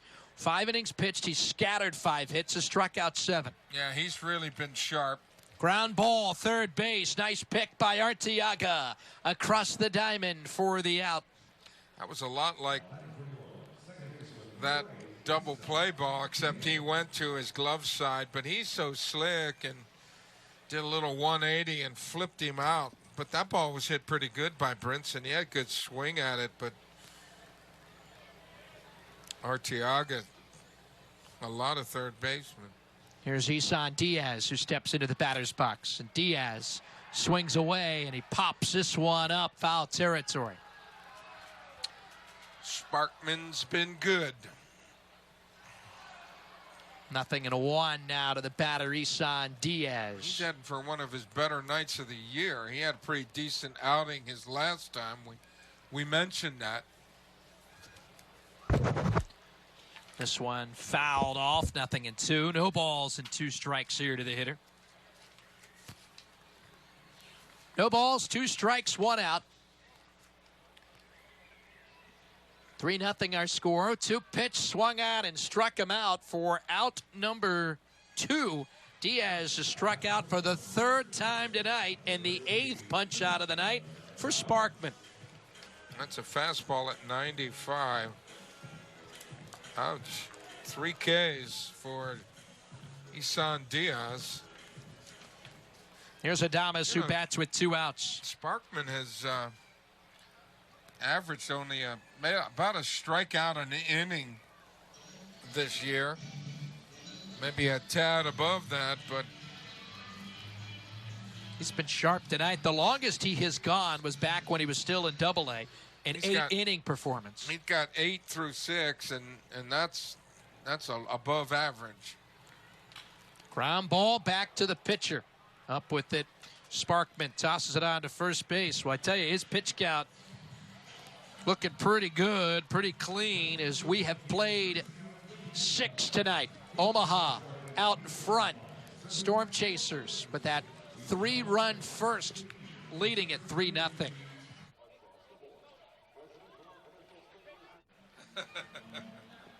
Silver Slipper horse race here at the ballpark, and it was a photo finish as down the stretch they come. Good form. Down the stretch they come. Good form. Everybody stayed pretty much connected with their horse. Yep. And she finally pulled away at the end. I think that's the way you're supposed to do it. Not everybody does it that way. Get yourself a free buffet at the Silver Slipper Casino over there in Bay St. Louis. Yep. Always good to see John and the gang. Yep. Always great to see those guys. Of course, a great way to celebrate the equinox or the solstice. Here's Jack Lopez, who will step into the batter's box. Ball game here in the 7th inning. Cakes trailing it by the score of 3-0, and the pitch is going to be taken here for ball 1. You generally celebrate the equinox? I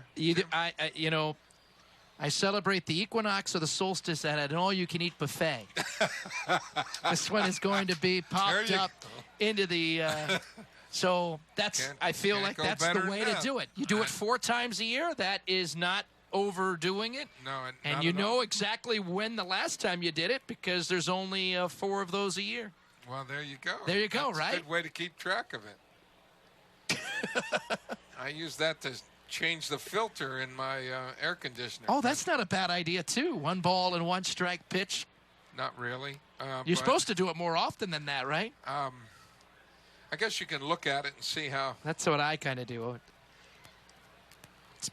Change it quite a few times in the summertime, especially the way that AC is cruising in the heat of summer. It's nice that it's a cool night here at the ballpark. 1 ball and 2 strikes. As much as you don't always like the rain, this was a rain that really calmed things down a little. Yeah. A lot of clouds. Takes a little edge off a hot August night. Yep, 1-2 pitch going to be up and away now for a ball. It's now 2 balls and 2 strikes now to the batter, Jack Lopez. 3-0 our score. And the pitch going to be popped up, foul territory. First base side, and we'll try it again. 2 balls and 2 strikes. 2-2 now to the batter.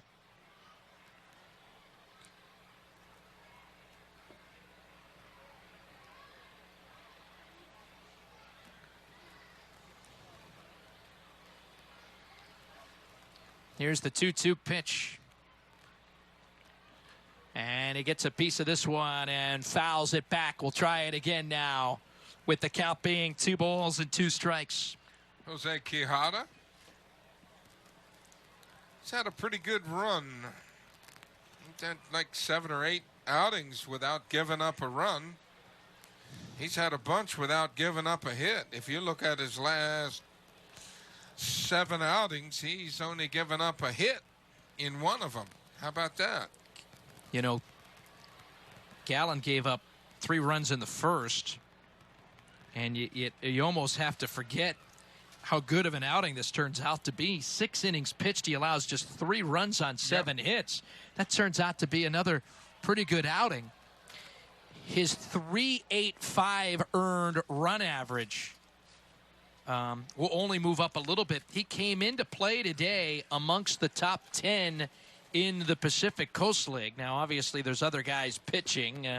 Yeah, he was number 6 in ERA. And that, so if no one else pitches, .385 would keep him essentially at the same spot. This one is going to be so it's, I mean, obviously there's other guys that are going to pitch and those numbers may move a little bit, but he's going to finish around 5th or 6th in the Pacific Coast League.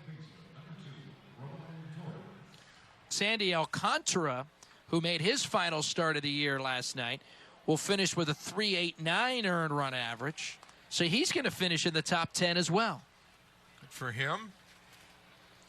The question with Sandy was whether or not he'd have enough innings. But by pitching to last night, he will qualify and have enough innings.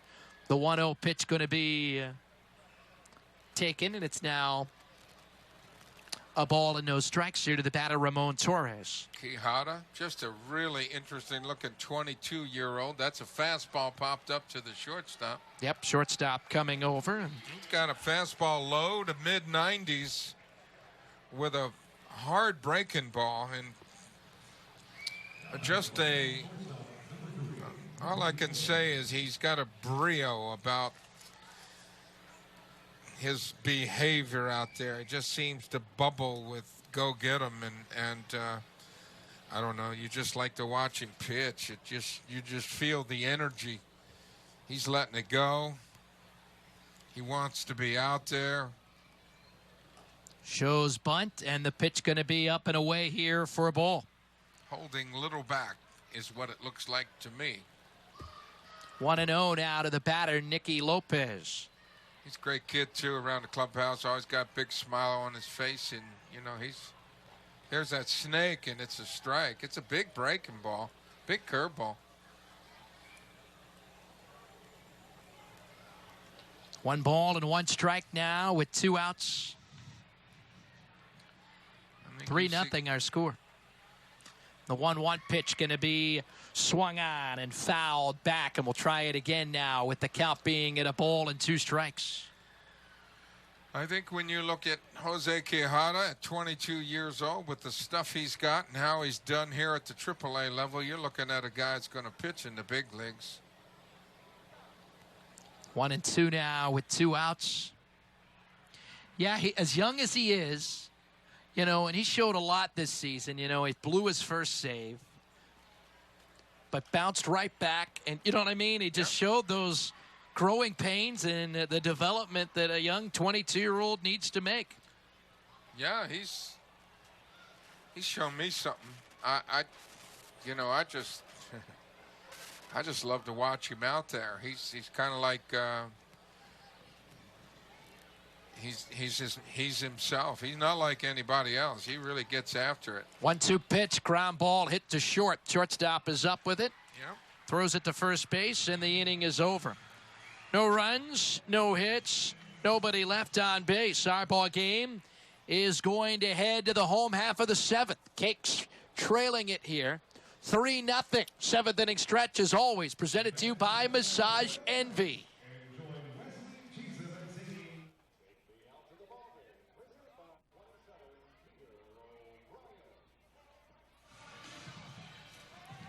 Peter O'Brien steps in to lead it off. Cakes offense. Time to kick it in, huh? 3-0 Omaha. We haven't had much going. O'Brien, Bostic, and Shuck scheduled to bat. The only shutouts the Baby Cakes have been involved in the last couple of weeks is 3 shutouts they won. They have not been shut out in a while, but real good job tonight by Glenn Sparkman. Solid effort. Here's Peter O'Brien, who steps in, and O'Brien swung on, and a fly ball left center field. Ball will drop. Big turn for O'Brien, and he's got himself his first hit of the night. Breaking ball, he kind of left it up there a little bit. And O'Brien. So with one away, brings up Chris Bostic.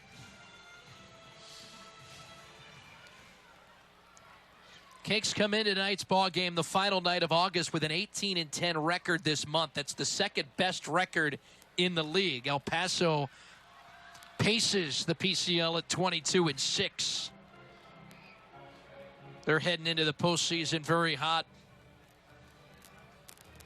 Be nice to get a 19th win for the month. Cakes have not had a winning record in a month since last August. Of course, they've already assured that here tonight as the pitch here to Bostic swung on and the bat went flying towards the third base dugout. No balls and 2 strikes now to the batter, Chris Bostic. Stelmont is the right-hander getting it going. No balls and 2 strikes now to the hitter, Chris Bostic. Short lead off the bag at first. And the 0-2 delivery. Sharply hit ball, hit to third. Flags it, throws to second for 1. On to first. Wow, they've done it again. Around the horn. A twin killing.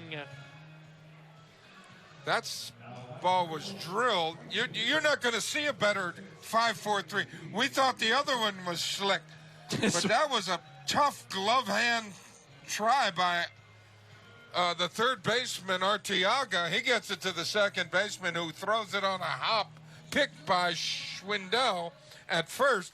That thing was incredible on all ends, on all accounts. That's 5-4-3, break your heart double play. That ball was kissed.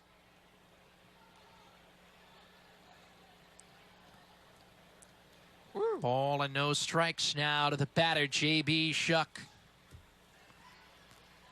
Arteaga has shown me some hands. He really has. It's holy cow. 24-year-old third baseman. Whew. The 1-0 pitch going to be up and away now for a ball. It's now 2-0. 2 balls and no strikes now with 2 down. You know, the 5-4-3 he turned on O'Brien on a hard ground ball was just right between his legs, and he just picked it and flipped it. This one, he had to go hard to his glove side, did a 180, threw it to second. The second baseman, Torres, had to really hurry it up and threw it on a hop, picked by the first baseman. You're like, holy mackerel, that's... 2-1 pitch, going to miss down low for a ball. That's greatness all over it, man. Wow. 3 balls and a strike now to the batter, J.B. Shuck. And the 3-1 taken for a strike. Shuck thought it was ball 4. No. That doesn't look like one you can argue. Nope. On the TrackMan. 3 balls and 2 strikes now with 2 away, and the 3-2. Ground ball past the pitcher, backhanded by the second baseman. Throws to first, got him, and the inning is over. No runs, a leadoff hit, nobody left. 7 in the books tonight on a Fireworks Friday. It is Omaha out in front of the Cakes. Our score here at the Shrine, 3-0.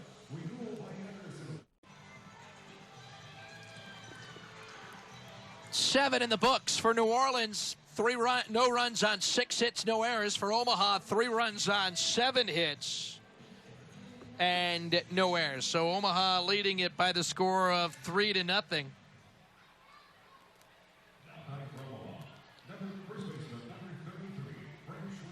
So this will bring to the plate the first baseman, Frank Schwindel. So Schwindel will step in. Struck out, popped up to the catcher, popped up to the second baseman, and the pitch is going to be up and away here for ball 1.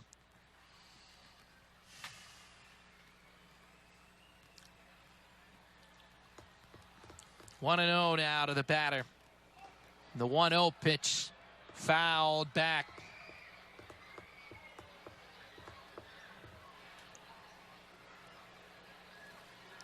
Ball and a strike now to the batter, Schwindel.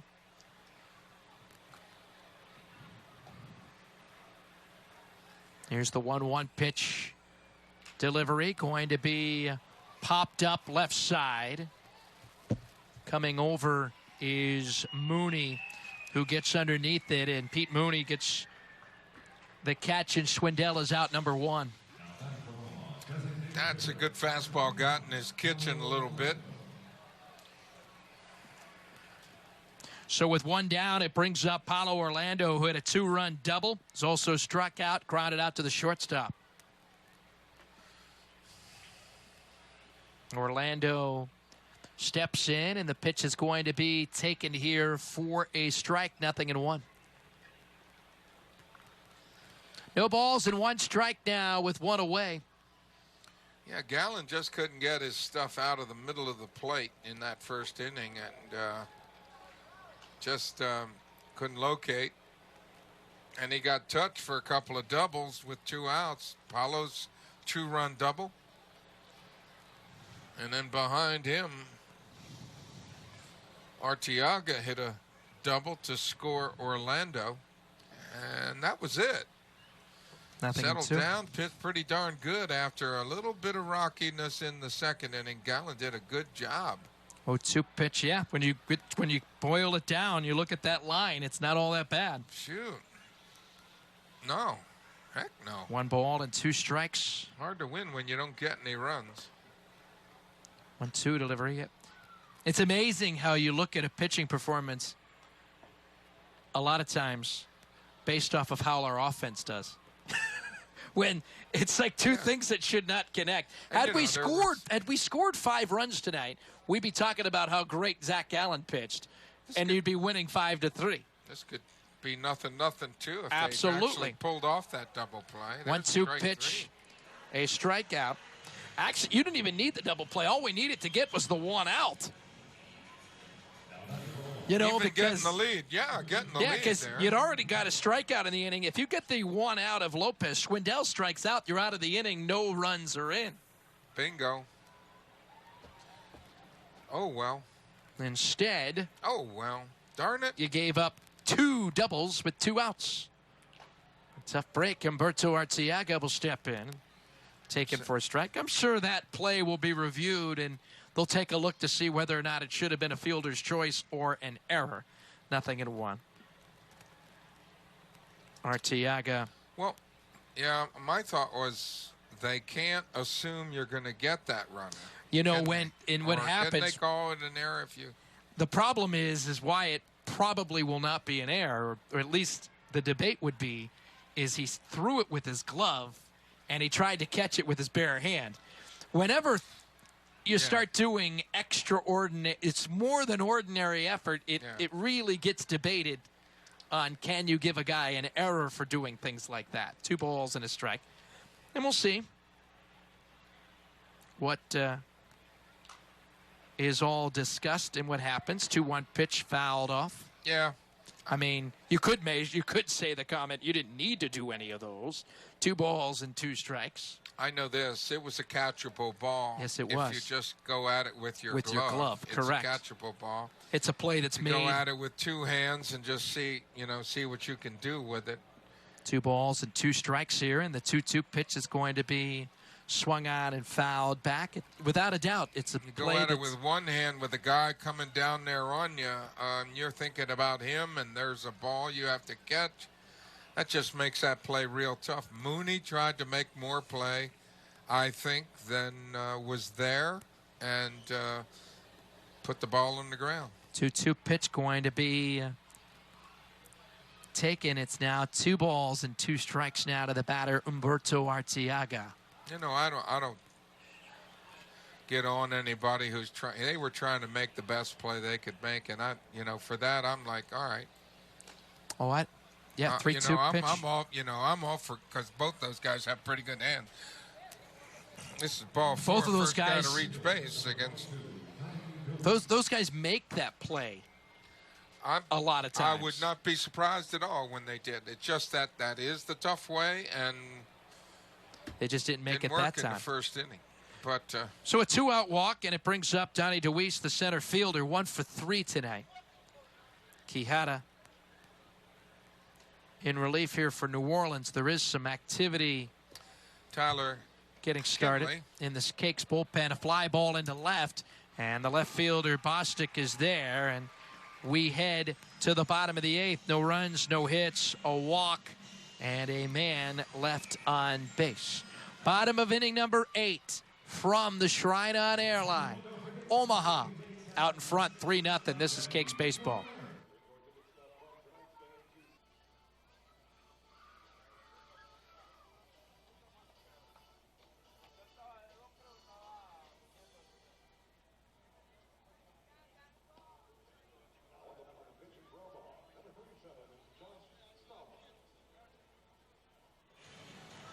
New pitcher for Omaha. They're going to go to the bullpen, and the Cakes maybe will have better success against the pen of Omaha, because tonight the starting pitcher was fantastic. Sparkman will go 7 innings tonight. He will leave the ball game not allowing a run. Josh DeMont is the new pitcher coming in here for the Chasers. Stamont making his 40th appearance, 2-5 with a 3.58 earned run average.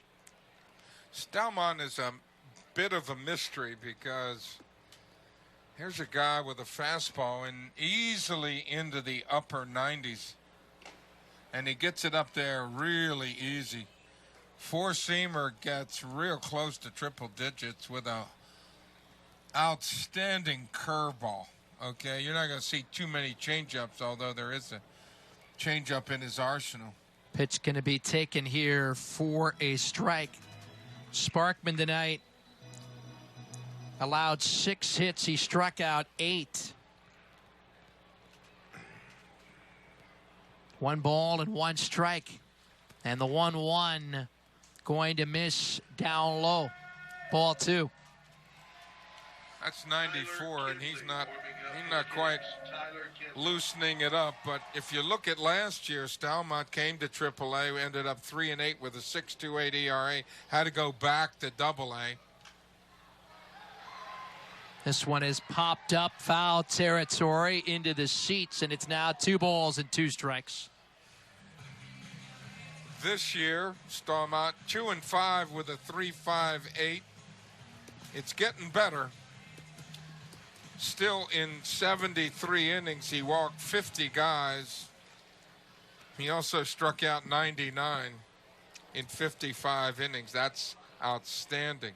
Clearly getting better at this business with some really amazing stuff. 2 balls and 2 strikes now to the batter, Braxton Lee. Base is empty. 3-0 Omaha. And the 2-2 pitch got him with a strikeout. That's no fun. So Braxton Lee 0 for 3 tonight. Brings up the catcher, Austin Nola. That's a heartbreaker, that curveball. So Lee gone, and it brings up Nola. It shows you how hard it is to play this game, though. This guy should have, as he gets more command of his stuff. And, you know, it's not just how many you walk. It's like, where are your pitches in the zone? How's your location? You can be wild inside the strike zone and get hurt. We've seen Sandy Alcantara suffer from some of that, where he's just too much inside the strike zone, in the fat part of the strike zone, and get hurt a little bit. With great stuff, you know, it's just amazing to me. Swung out and missed. He just 96'd it there for strike 2 to Austin Nola. Tyler Kinley warming and up. You just saw that curveball he threw to Braxton Lee. You can't feel real good. 0-2 pitch, swung on and fouled off first base side, and we'll try it again with the count being no balls and 2 strikes. That's 97, and he's getting loose. You're still 0-2, and you haven't seen that Uncle Charlie yet. You haven't seen the snake. 0-2 pitch, missing away for a ball. It's now 1 ball and 2 strikes. There it was, and he missed. Thank goodness. 1-2 now to the batter, Austin Nola. And the 1-2 pitch going to be up high for a ball. It's now 2 balls and 2 strikes. He doubled up on that curveball and missed upstairs with it. Gives up 6 hits, no runs, no walks, 8 strikeouts. He threw 2 balls, 2 strikes, 1 out. 2 were strikes, and stands to be the winning pitcher. The 2-2, he was able to hold up. They appealed to first base. He did not go. Yeah. It's now a full count. Here to the batter, Austin Nola. 3 balls and 2 strikes.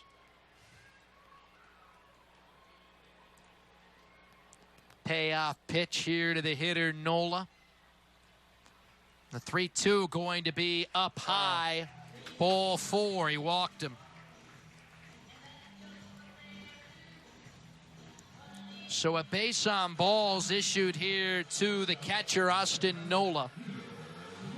And it brings up the number 9 batter, the shortstop, Peter Mooney.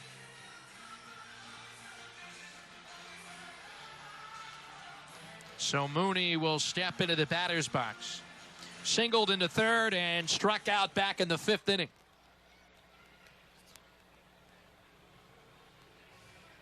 So with a runner aboard at first base, Peter Mooney will step in, and the pitch is going to be swung on and fouled back. It's hit off the top of the roof and ricochets back into play. I don't think the Bat Boys know where the ball is. There he goes.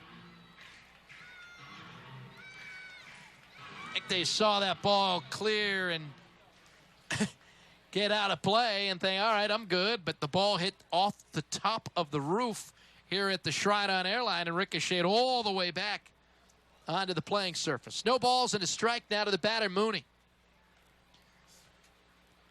Kicks dealt the shutout the other night against Nashville. Tonight, they need to get something going here in the 8th or the 9th, or else Well, New Orleans will get blanked here. Stalmont can he can get a little loose out there and give up a couple of runs. He certainly has in his last 3 outings. If his command is like we're looking at it here, and he's throwing the ball all over the place. 2 balls and a strike now. Here to the batter, Peter Mooney. You think this game is easy? Well, he's last. Mooney at the plate. Pitch going to be up high. Ball 3. 3 balls and a strike. Blue Jays come from behind, end up beating the Marlins tonight. 6-5 the final. Oh. Well, that stings. I mean, that I watched the ball game, but the last time I glanced at that score, they were winning 5-1. They gave up 5 runs in the top of the 9th inning. Oh, So you had a 5-1 lead going into the 9th. Blue Jays win it 6-5. Well, that stings. Kyle Bearclaw gave up 3 in the 9th, and then Steckenrider came in to replace him. He gave up 2. Steckenrider's had a little struggle of late, hadn't he? No. Straley, who pitched 8 strong innings tonight, left with a 4-run lead. Wasn't enough. Walks him. Back-to-back walks have been issued. Well, Stallmont's last 2 outings are pretty good, okay? His 3 outings before that, he gave up 7 runs in about 3 1/3 innings work.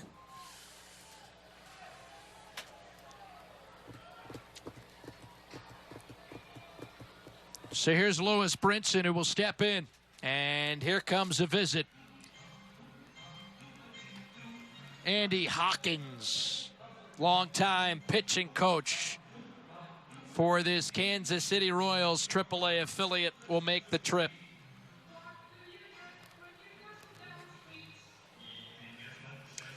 That's Andy Hawkins, the pitching coach for the Storm Chasers, talking to young, strong-armed Stallmont.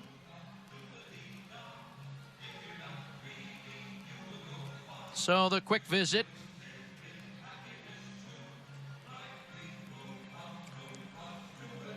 That's the first visit of the ball game. I was about to say, I don't remember any other visits. No. Didn't have to come out to talk to Sparkman. Brinson He was at a the plate machine tonight. One out. Uh-oh. The ball gets lost. Taking off for third base is going to be Nola. Taking off for second base is going to be Mooney. Well, hey. It's got to be a passed ball. That was it was curveball. What do you call it? Wild pitch. Yeah. Nope, that's probably right. It looked like it was, it might have hit the dirt first. That was a curveball that he never got his glove down on it. He caught it with his glove flopping forward. You can't catch that ball like that.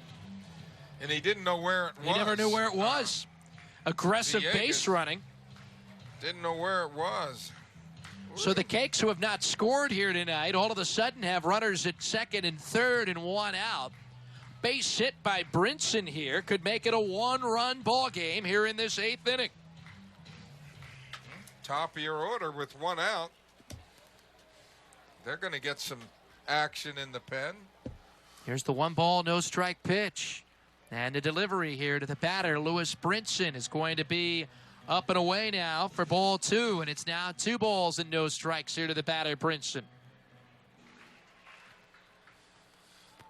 Looks like a lefty getting loose for the Storm Chasers. Oh, baby, what a swing. Man.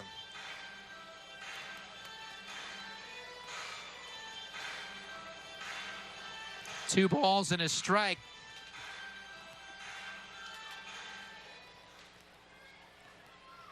Two and one now.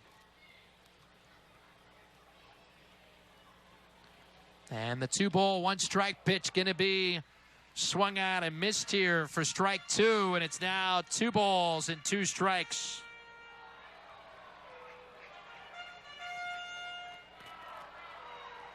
Two and two now with 1 out.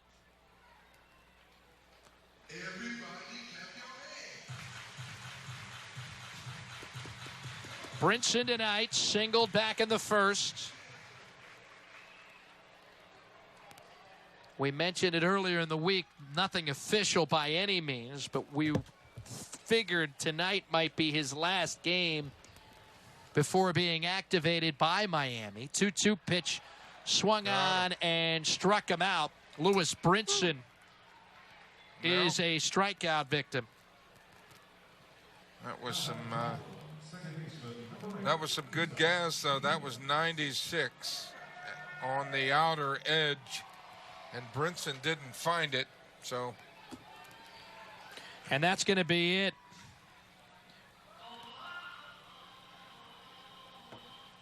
We're going to have a pitching change here, as they will pull Stamont. So we'll have a new pitcher coming in. 2 outs and a couple of men on. 3-0 Cakes. As we've got a pitching change, timeout. Back after this quick call to the bullpen from the Shrine. Richard Lovelady, the left-hander, gets the call. 3-3, 2.55 ERA. 45th appearance of the season. As stepping into the batter's box. Yeah, he's had a decent year. He's got 7 of 10 save opportunities nailed down. This is his 5th appearance against the Baby Cakes. But if you go back and look at what's happened to him in his first 4, he's gone 5 2/3 innings, 9 hits, 8 runs. His ERA is 12.71 against the Baby Cakes. So we were a little different team maybe the last time we saw him, but the Cakes have gotten to him. See if that's relevant with 2 outs here in the.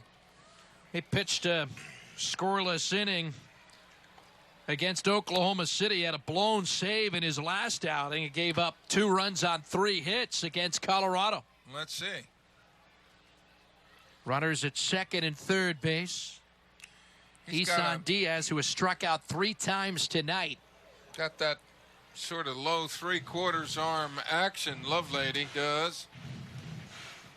Fastball will get into the low 90s. Plus with a slider and a changeup. Tough on lefties, he looks like. A 1-pitch ground ball up the line. First base side foul, and we'll try it again now with the count being no balls and 2 strikes. Well, you got to really hang in there on him if you're left-handed.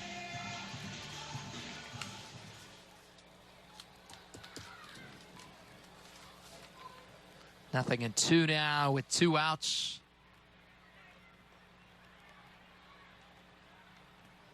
Here's the 0-2 delivery here to the batter, Isan Diaz. The 0-2 popped him up. Going to be fouled back into the upper deck. Interesting thing is his ERA, Lovelady, ERA is pretty much the same against lefties and righties. You would think left-handers would not enjoy the experience quite as much as righties. If anybody does. I feel like that happens more often than it should, at least at this level, probably because these guys have not mastered everything, you know. Especially with a guy with pretty good stuff, you know, breaking ball. I remember when Connolly was here before he went to the big leagues, he was a lefty. 1-2, ground ball right side. Got to hurry. Torres' throw in time, and the inning is over. The Cakes get 2 walks and leave them. Couldn't take advantage of the walks. Last try for both of these ball clubs as we go to the 9th. Omaha leading it 3-0. 9th inning coming up on this Fireworks Friday.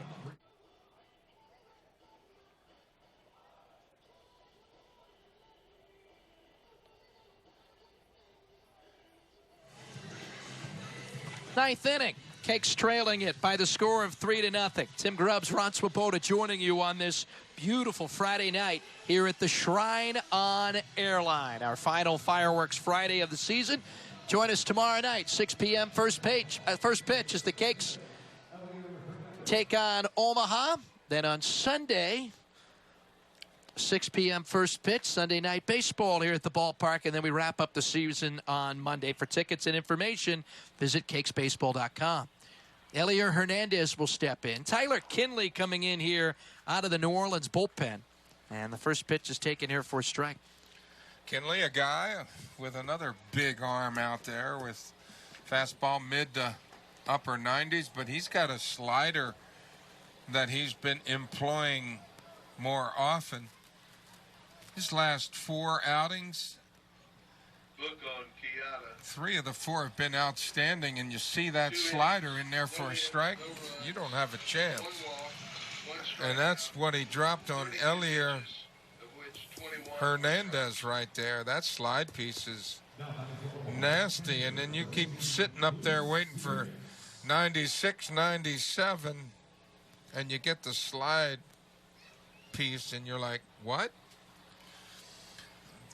One of his outings was that awfulness when he walked 3 people, walked the bases loaded, gave up a run on a little soft roller. He just couldn't throw a strike, and it was just crazy. That doesn't usually happen. He doesn't have any trouble finding the zone. It just happened. This one's popped up right side, and it gets about 20 rows into the seats. That was almost 98. Okay. In case you're wondering, that's good stuff, my friend. And when he's on, he is tremendous. It's eye-opening, you know, it's electric. And you just know, it's like you get a harness on that, you get a handle on that, that's going to work, you know. When I'm almost like, if he misses with his fastball, go right to the slider. That guy, because the hitter's thinking. 2-1 pitch going to be swung on and fouled back, and we'll try it again now with the count being 2 balls and 2 strikes. That was 98. Down and dirty, fouled off. That's a pretty good job of fouling it off by Villegas, the catcher. And the 2-2 pitch, a ground ball up the third base line, foul. That's that little slider. You know, I don't know if it's cutter, slider, whatever, you know, the terminology is. It's a hard one. It goes down pretty good when he gets on top of it. That was, I think that's what that was. 2-2 pitch going to be swung on and struck him out. There's another one for your trouble. And he threw, that's out of the zone, and he chased it because you're just trying to think 98, and he drops that 89 mile an hour, that was 90 mile an hour slide piece on you. That was way out of the zone. I'm sorry. 12 punch-outs tonight by Cakes pitchers. Wow. Pitch swung out and missed for a strike. If you're wondering, when the ball game goes to the bottom of the 9th, it is middle, actually 3, 4, 5. Adames, O'Brien, Bostic, and Shuck scheduled to bat. So you will have an opportunity as the 0-1 pitch swung out and missed. Now, they have not had any activity in the bullpen, so I assume it's Lovelady. Yep. That will stay in. Yeah, he's in there for the extended save. 2 sliders swung at and missed by top of the order. Jack Lopez. Oh, 0-2 boy. pitch. He struck him out. Number 13, Kinley, comes in and strikes out the side. How about 3 of those sliders, Mr. Lopez? That will be all. How about that? So the Cakes will have an opportunity. Bottom of the 9th inning. They walked it off last night. Can they have some late heroics tonight? 3-0. Bottom of the 9th coming up. Back here at the ballpark, it is the Cakes and the Chasers. It's a 3-0 ball game.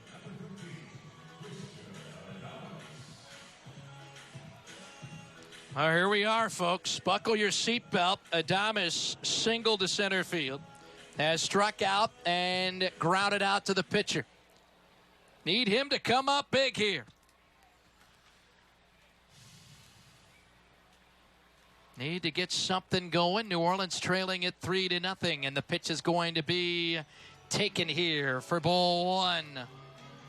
1-0. Richard Lovelady came in, got the final out with runners at second and third in the 8th inning. Well, they're all right-handers until you get to Shuck. So that can't hurt. You got at least 3 righties. Ball and no strikes now to the batter, Adames. And the 1-0 pitch is going to be taken here for a ball. It's now 2 balls and no strikes. 2-0. You get something going. I would keep thinking of Talise in there for somebody. 2-0 pitch misses No. here for ball 3. Well, you know, they opened the door last inning with 2 walks and a wild pitch to get the runners into scoring position, and then we did nothing. We did nothing with a strikeout and a ground out. A ground ball might have gotten us a run, but we got the strikeout there. Yep. 2-1 pitch missing here for a ball. It's now 3 balls and a strike now to the batter, Adames. 3-1 taken here for a strike, and it's now a full count, 3-2. Yeah, it was a big at-bat for Brinson and against Stallmont. And he saw some fastballs. 3-2 pitch. He walked him. No. Ball 4. So a walk here to Adames. And it brings up Peter O'Brien. So O'Brien will step into the batter's box, who's grounded into a double play. He has struck out and is singled. This one is going to be popped up, back, and out of play. 0-1. This is low 90s heat from that low 3/4 arm, that 3/4 arm slot. And sometimes that ball will sail a little from the left-hander. It's not a sinker. And then he'll throw you a slide piece off of that. And a changeup occasionally. Short lead off the bag at first base. Here's the 0-1 pitch here to the batter, Peter O'Brien. O'Brien takes the pitch here for a ball. It's now 1 ball and 1 strike.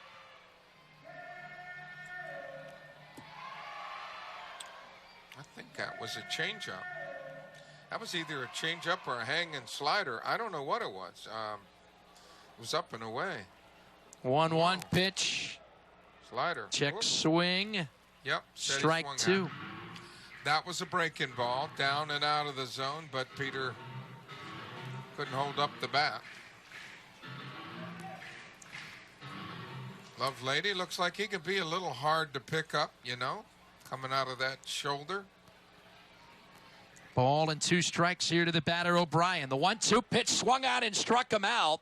It is a strikeout, and that will allow the runner to go to second as it's a passed ball. O'Brien couldn't run because first base was He's occupied. out, yeah. But Adames does go to second. So you move the runner up on the strikeout, and it brings up Bostic. So Chris Bostic, last night's hero, bats here, trailing by 3, a runner aboard. And he takes the pitch low and inside here for a ball. 1-0. Lovelady. His stuff's a little nastier than his name. 1-0 pitch, Richard Lovelady. 23-year-old from Midway, Georgia. Omaha looking for the final 2 outs and take game 1 of this series. They're trying to start this final series of the season with a W. Make it 2 in a row. The 1-1 missing away here for a ball. It's now 2 balls and a strike. Trying to contrast that with the fact that Lovelady sounds a little demure. But like I said, his stuff is not. Here's the 2-1 pitch. Popped up, foul territory, first base side. We'll try it again now with the count being 2-2.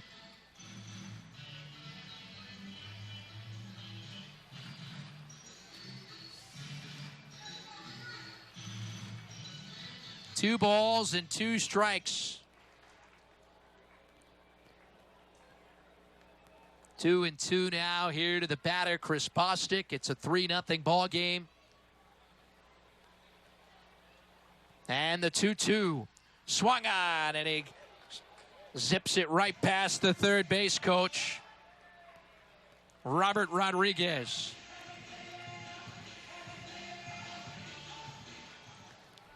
2-2. 2 balls and 2 strikes now with 1 out. The 2-2 delivery. The pitch swung on and struck him out. Second out.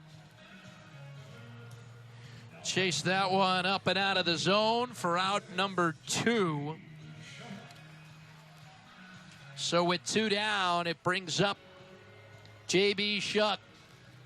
That's what I was talking about. He elevates that fastball, and it's, you know, it's low 90s, like 93 or so. But that was out of the zone. But you see from that lower slot, it comes up on you. And, boy, you can chase that one. Both O'Brien and Bostic did that. Chased that fastball up out of the zone, I think. I think Shuck just did the same exact thing. It's hard. It gets on you a little bit, and it's got a little up on it, looks like, you know. 0-1. Runner at second base. 2 outs here in the 9th.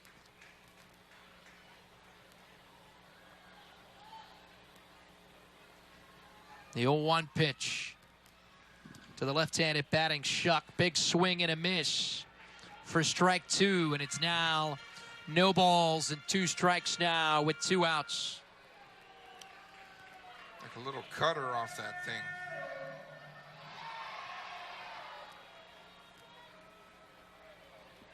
Right-hander Kevin Lennick warming up for Omaha. 3-0 chasers. 0-2 pitch gonna miss down low.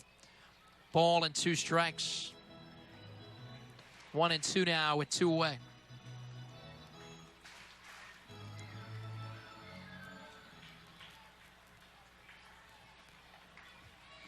Here's the 1-2 pitch. And the delivery swung on and struck him out. Lovelady strikes out the side. He walks the first batter, and the Cakes get skunked here in game 1 of this series. 3-0 Omaha. They get 3 runs in the first inning. 2 big doubles with 2 outs. Paulo Orlando with a 2-out double scored 2. Humberto Arteaga followed him with an RBI double. And that's all the scoring they got. A 3-0 offense. Sparkman was tremendous. 7 innings. He allowed no runs on 6 hits. And Lovelady with a 4-inning save. Zach Gallen gave up those 3 in the first, but was brilliant after that. Quijada pitched 2 good innings. Kinley pitched a solid inning, but... Yeah, all the pitching was pretty good tonight, except for that top of the first inning with those base hits and then double, and there's 3 runs. You could have ducked some of that with a couple of plays. Now, Sparkman had a great day, Glenn Sparkman. He was outstanding, but he had 2 really slick double plays, 5-4-3, that took the steam out of anything the Baby Cakes might have gotten going. And when they went to Stallmont, looked like he was ready to cough it up there a little bit. His command was off. They brought Lovelady in, a guy that had saved 7 of 10. He saved 8 of 11 tonight, his 8th save of the year. And he made short work of the Baby Cakes. He certainly did, and the Cakes end up dropping this one. End up falling back to 500, 68-68 with the loss. I said it earlier, we have to win 2 of our last 4. Well, you're still in position. You just have to win 2 of your last 3 now to finish with a winning record this season. Yeah, well, you know, the Cakes have not been shut out in a while. I didn't look on the list to see when. It doesn't matter. But tonight they got out pitched, and that 3-run first inning was the whole of the difference. That's a pretty good ball game and well played by Omaha. It certainly was. So well pitched by our guys, Kinley and Quijada, really, and Gallen after that first inning. It really was. When it's all said and done, Omaha comes in here and takes game 1. That's a wrap for this one. We'll be back tomorrow. 3 games to go. It'll be the Cakes and the Chasers. 6 p.m. tomorrow, 6 p.m. Sunday, noon game Monday. Folks, Cakes fall tonight. Our final 3-0. Good night, everybody.